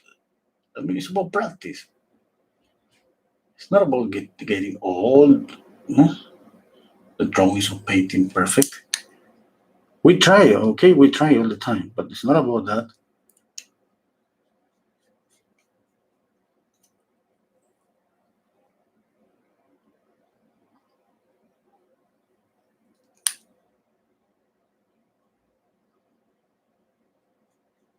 But I'm not completely about that, yeah? I think I'm wrong about saying that. Okay, don't listen to me anymore. I'm just going to paint.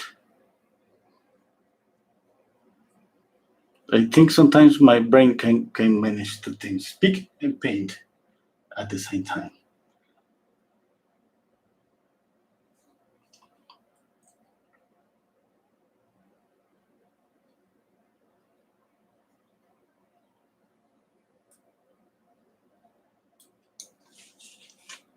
Okay.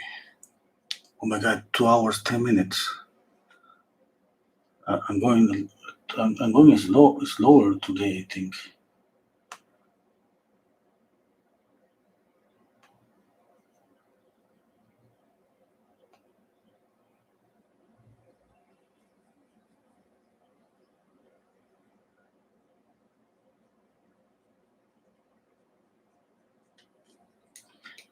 I still gotta get used to the acrylic about the what I see now and what happens when it dries. It's trying to calculate what's going to happen when it dries, but I can't. It's kind of difficult to. That's why I keep going and going because as soon as I apply the paint, I see it's lighter, and then it turns darker, and I go lighter again, and then again turns darker again, turns out darker again, and I gotta go again and again and again.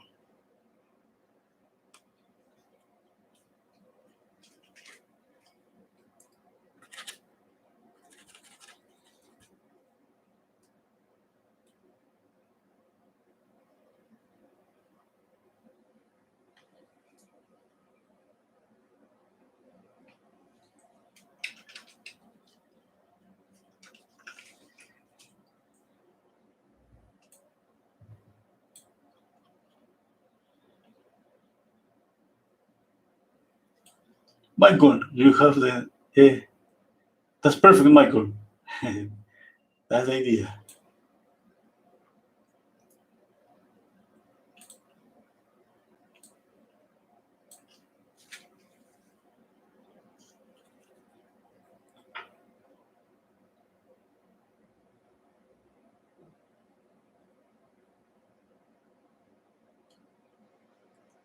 Okay. Oh, I forgot to promote my Patreon account for the people that wants to support me. I have a Patreon account. Every Saturday, we're gonna have a live paint alone session with my patrons, just for $4. And if you want to draw, sorry, if you want to paint another group, a more reduced group of just 10 people, that would be different. I mean, you're gonna find the info on my Patreon account. I'm gonna paste the link. Okay.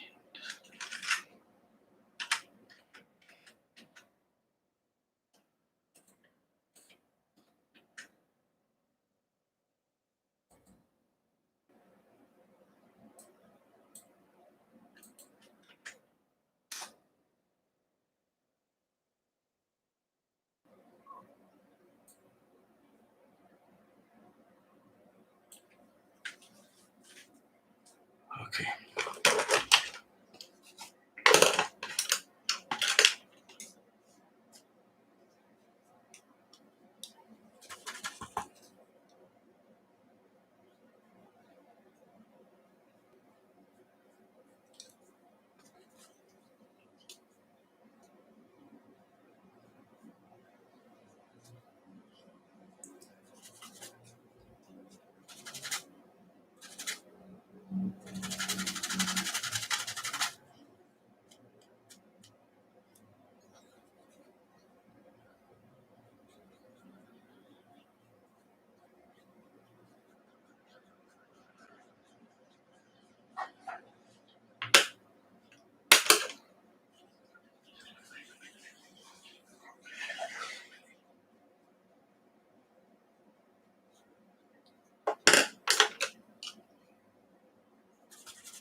Oops.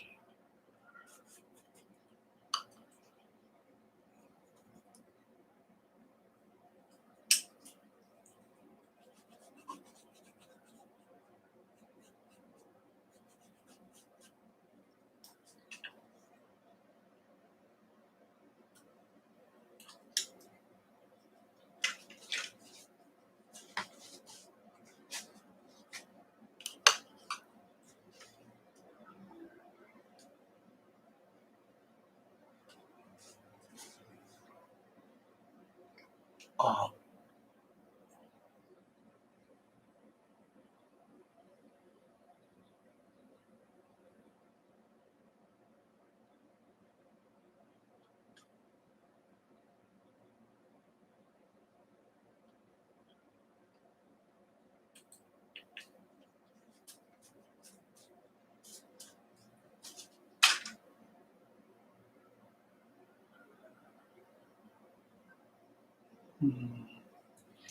just trying to see.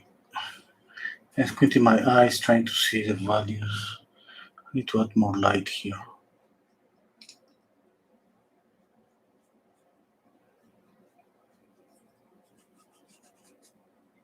I'm adding light and blending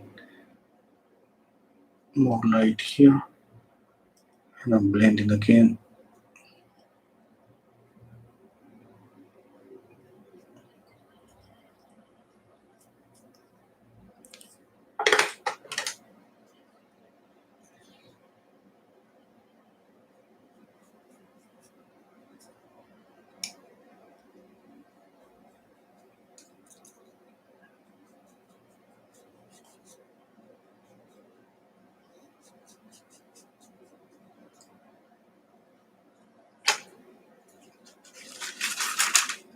Again here.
I'm adjusting the lights.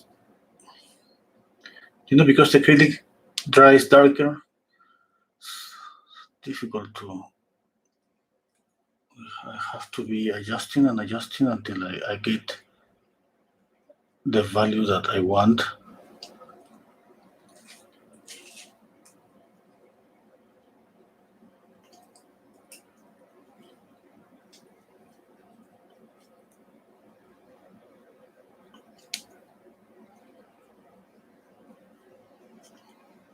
Adding more light and blending, blending and blending.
Oh, ether? No, no, just water.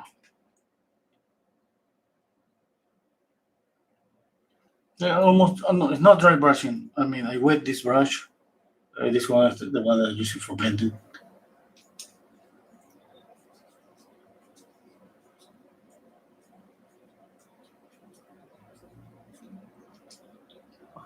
Acrylic today, yes, tennis. Okay, let's continue working.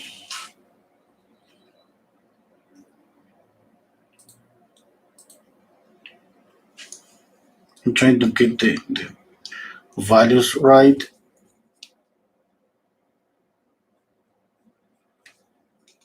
I do this, I wet this brush, and I do this, I blend this way.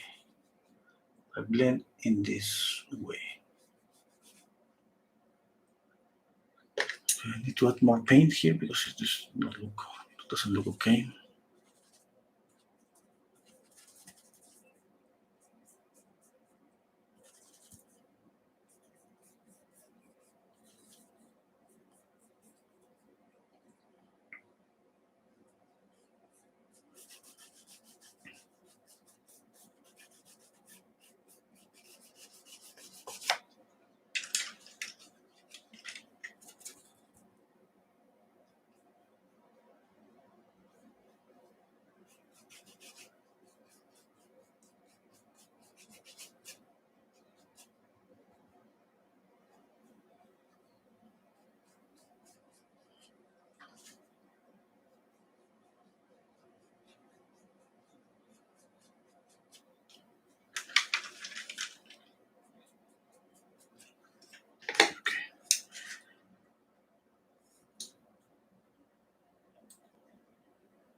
I just basically adding lights. And right now I'm gonna go on the shadow here, but just glazing.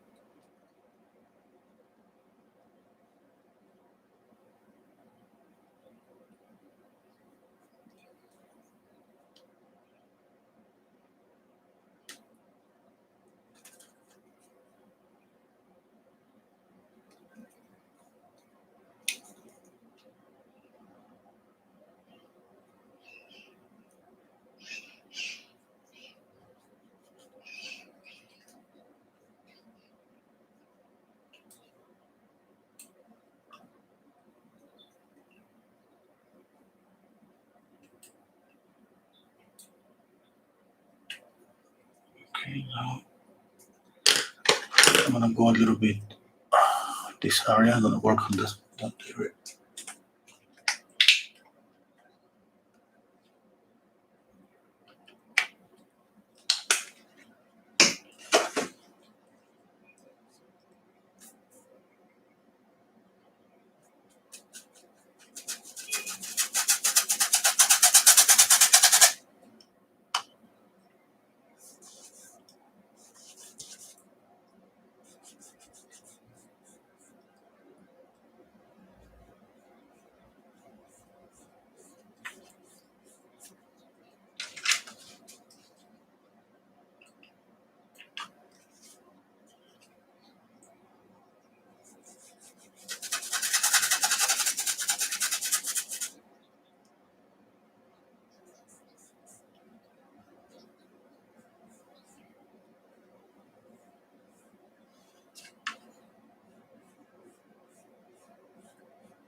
making this darker little by little.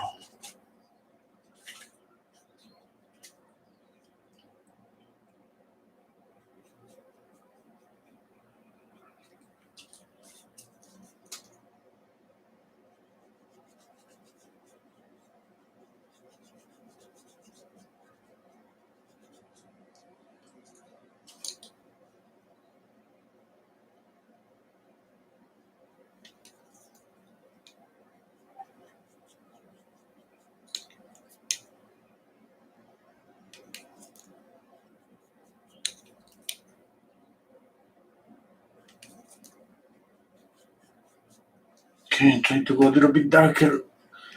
Really careful because you know that I was planning to keep that shadow transparent. I mean, I don't think that's transparent enough. I think I just failed about getting the transparency of the shadow. But anyway, I didn't want to lose the color that I already got there. But right now that I start to apply that glazes, I start to realize that the shadow wasn't darker enough. I want to make it darker. That's when I'm adding more and more paint. Working with this kind of really dark red.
I have this eye kind of looking in other direction, no direction, and I gotta fix that.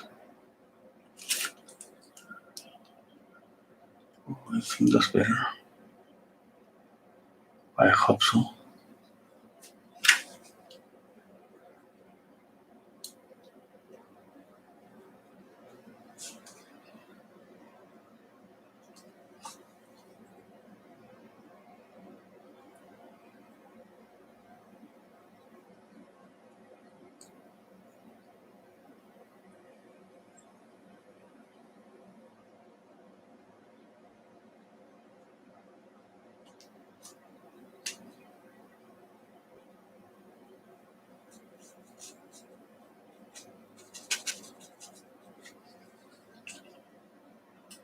Okay.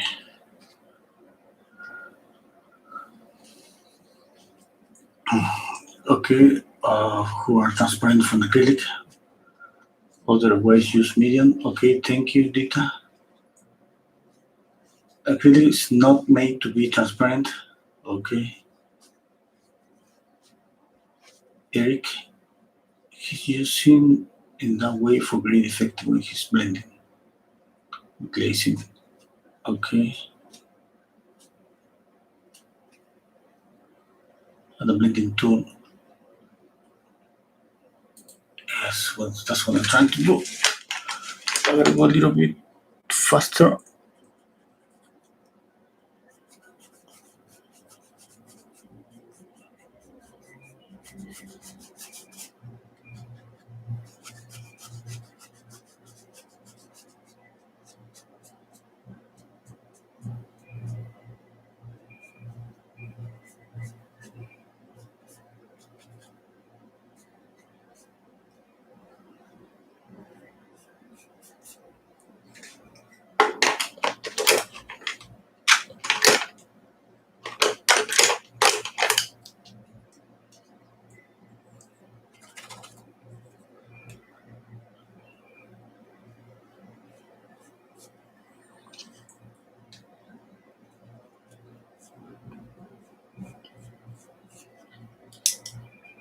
I think acrylic is more transparent than oil paint. What do you think?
Let me see.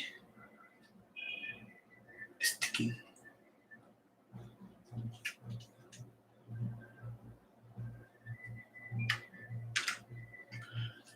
Stefano, this, I mean, to be honest, in my channel, you're gonna find 100 videos, and all of them are in oil paint. A few of them, like 3 or 4, is in pastels, and this is the second portrait that I'm painting with acrylics. I don't use anything, use water.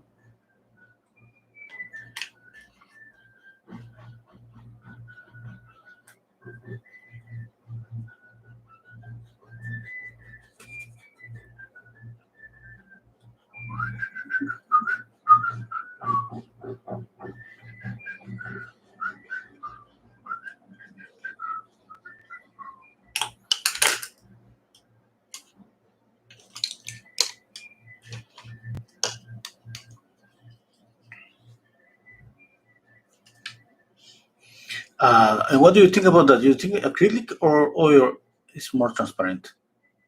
I think acrylic is more transparent. Yes, because Dennis he was saying that is acrylic is more transparent. I think, or not? Maybe I'm wrong.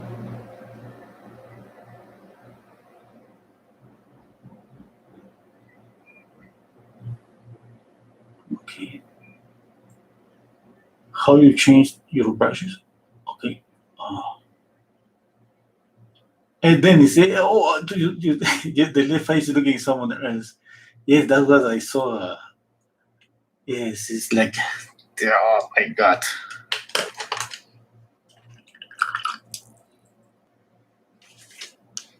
I just want to make it darker.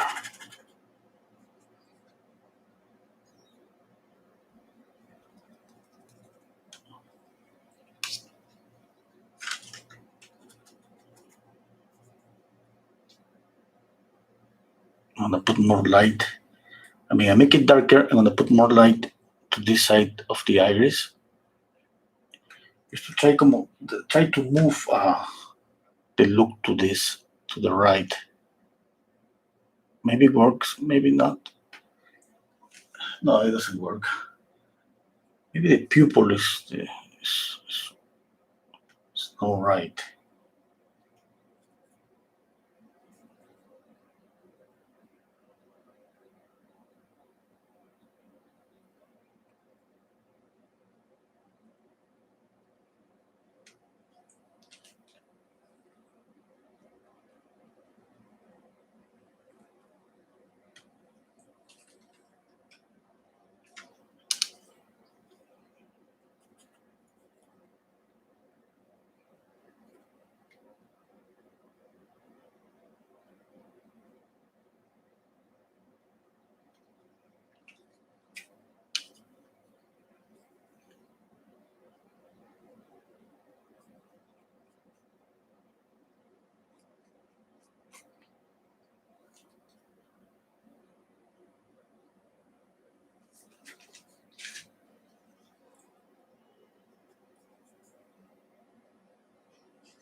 making this clear a little bit darker.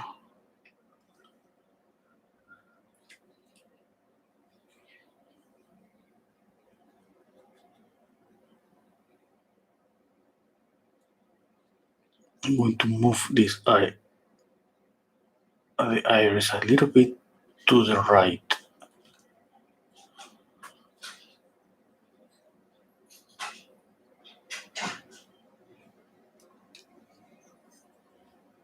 And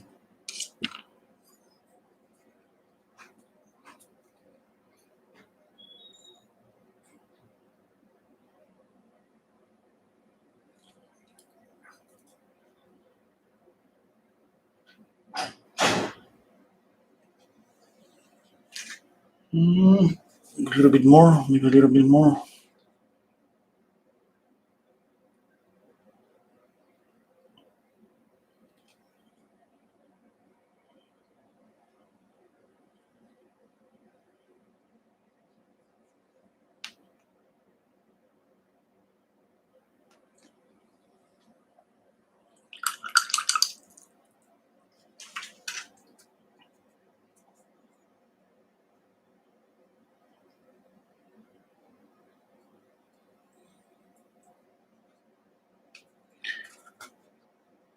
Now I'm gonna make the last corrections with just dry brush, no water.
Maurice, Renso, do you have to highlight above the brow?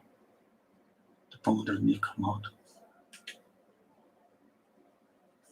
I don't get it. I don't get it. I don't get it. Sorry. I mean, I'm just right now. I'm just kind of lost with the values.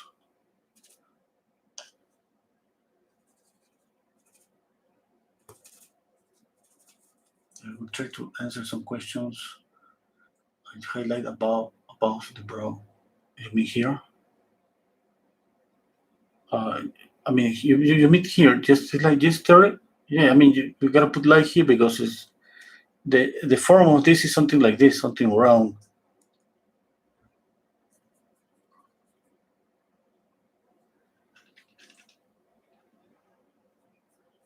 I'm using almost no water.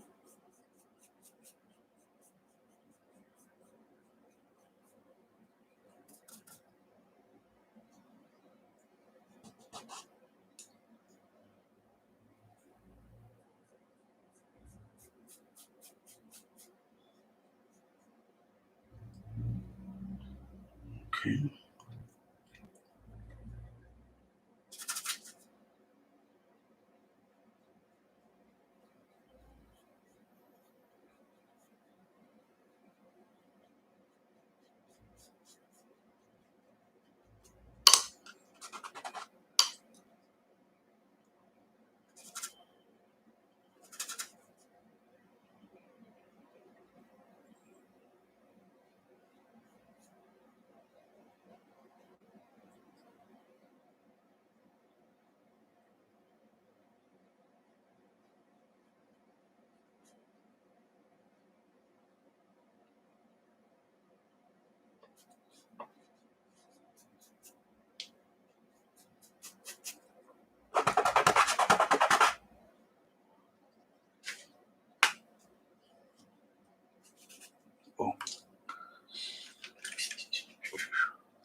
applying a glaze on the lips, or red glaze.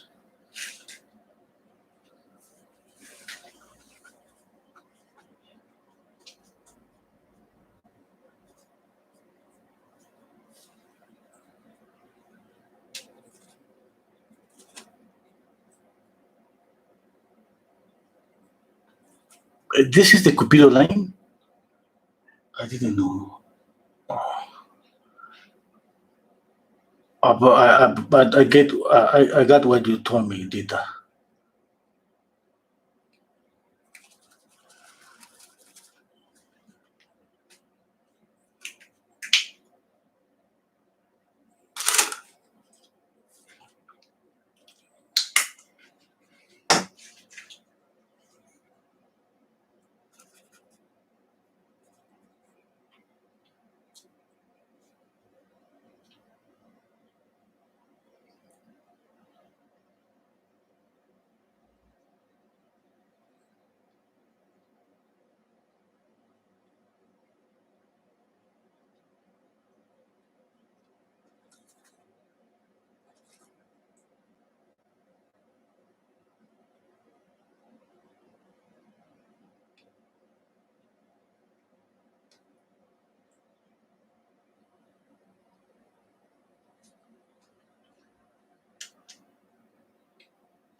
Okay, on soft sound on a soft this line, this expression line, I think is too much,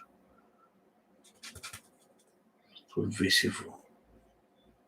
On a glaze, okay.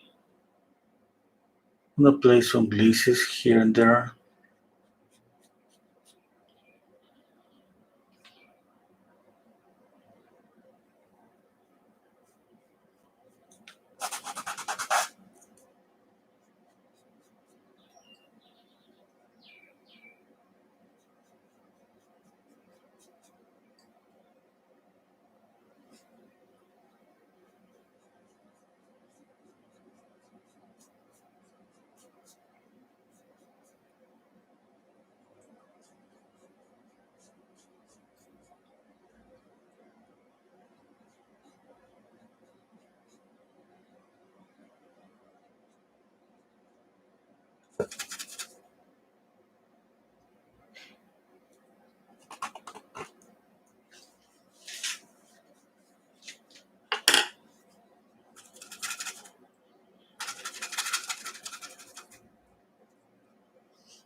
I think that was too much.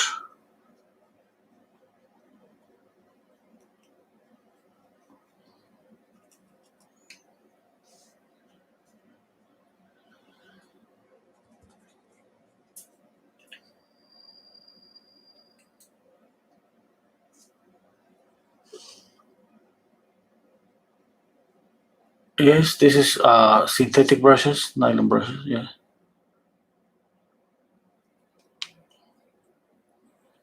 I'm just using the brush without water.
almost finishing. Making this with dry brush is like a scumbling in oil paint.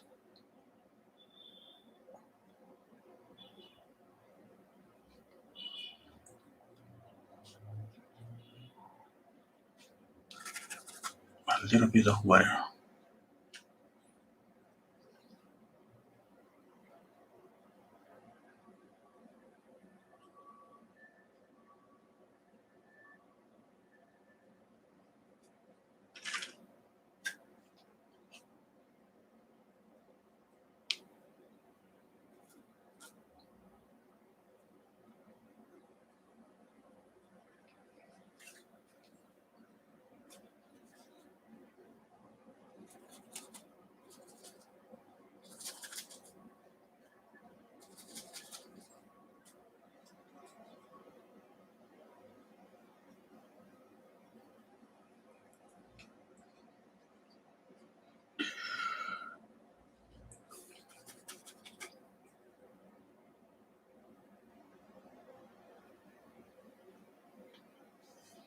And scumbling, glazing, and doing all of those things to finish the painting.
I don't like paint ears. It takes a lot of time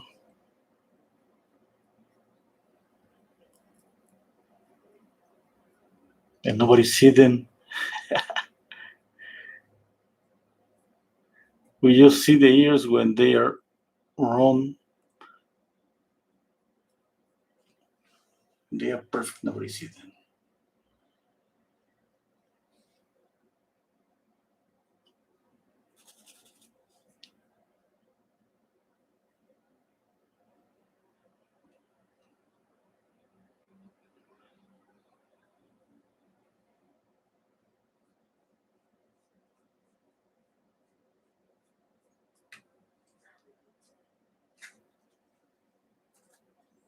I'm retouching this and just seeing if I need to do this or not to move a little bit up the mandible. Hmm.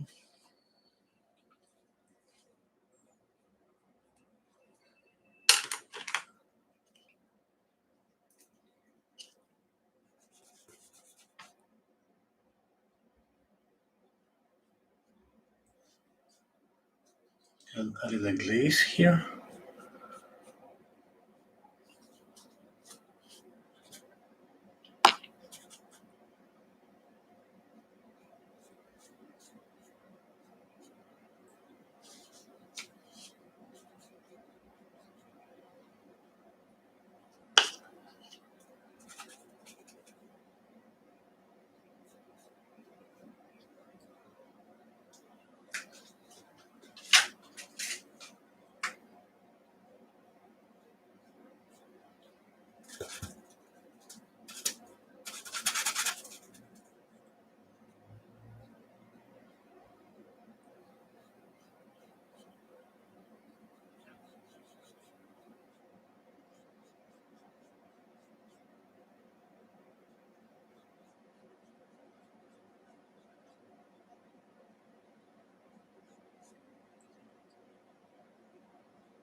Okay.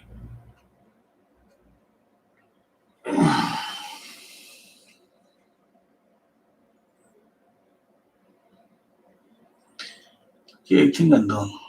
I mean,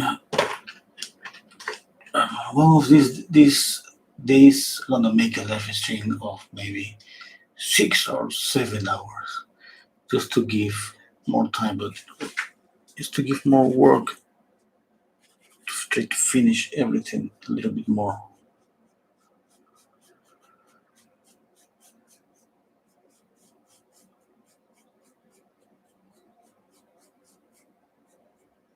I'm tired right now.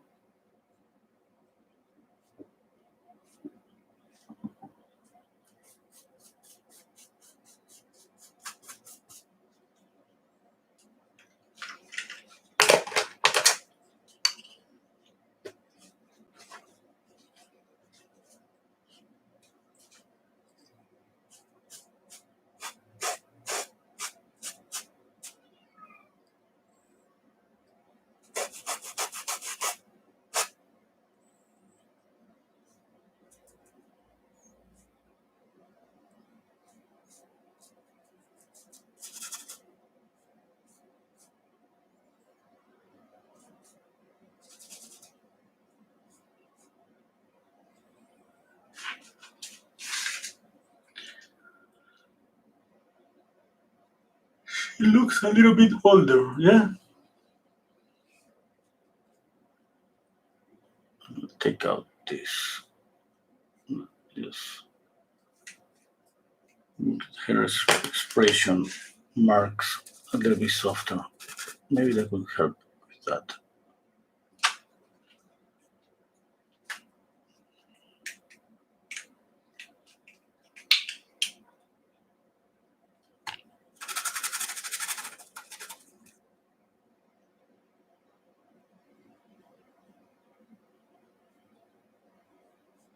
I think I have to stop stop up 2 hours because I I'm dealing with this problem of overdoing and making people older.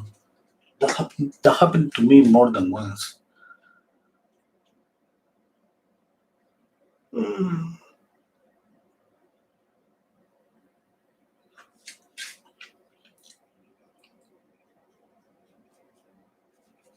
Thank you so much for being here. Okay, I really appreciate share share this with you guys.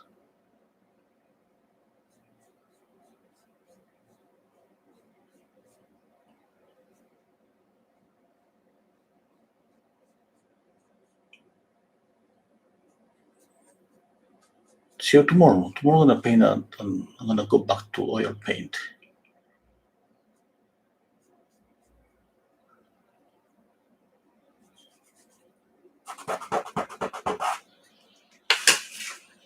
Maybe next week I'm gonna paint a watercolor. Let's see.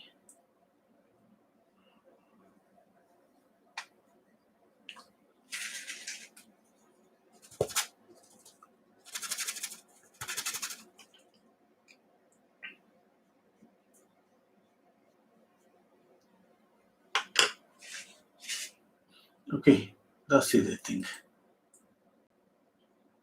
Uh,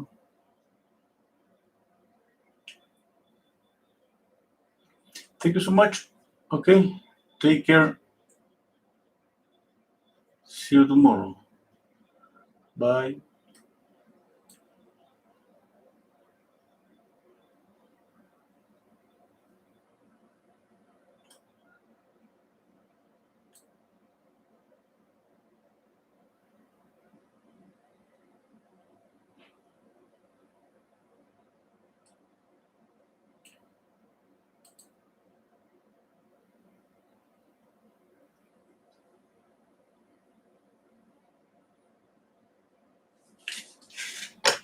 Okay, don't go yet. I don't go yet. I see something here. Just here on the nose.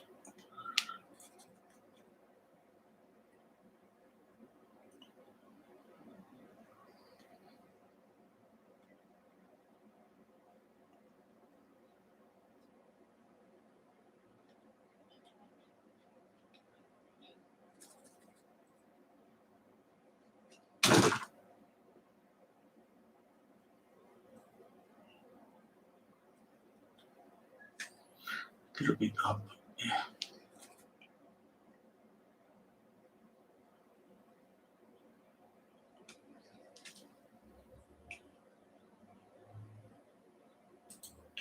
Okay, I think that's it. Okay, she needs hair. Okay. The upper lip. Okay.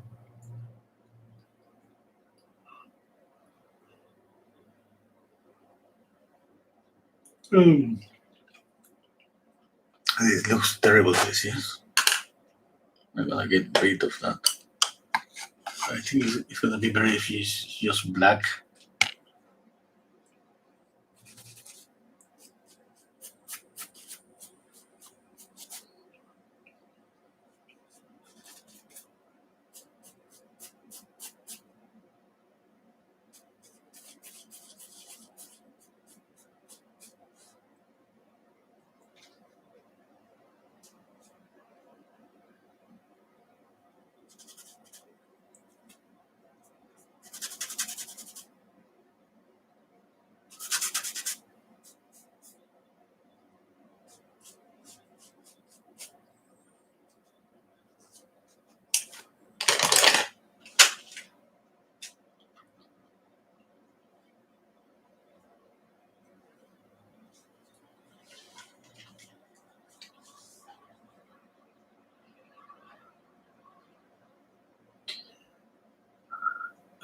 Yes, maybe. Yes, I just reading your suggestion, guys. Thank you. I just got tired. I think I'm gonna just if I see that I've been planning to make one live stream just making corrections to some of the paintings because I know that uh, I mean I try to do my best. Okay, so I want to anyway. I wanna just make a video where I have the possibility to fix some mistakes on some paintings.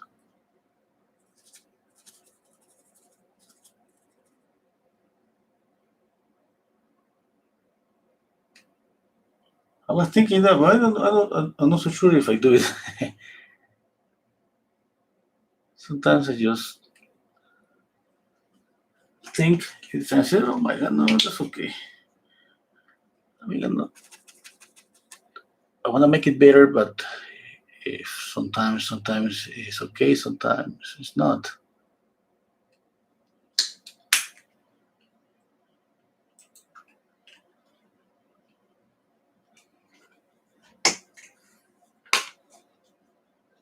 Okay,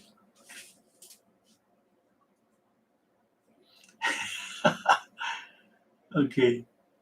Dita, I have to do it. Okay, Dita. Yeah.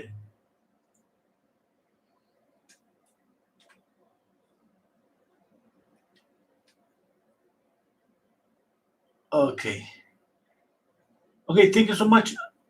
Right now, just I will go. I'm gonna take out the image just to take a picture. I forgot to take a picture of the painting to compare it. That's okay. See you next time. Bye. Take care.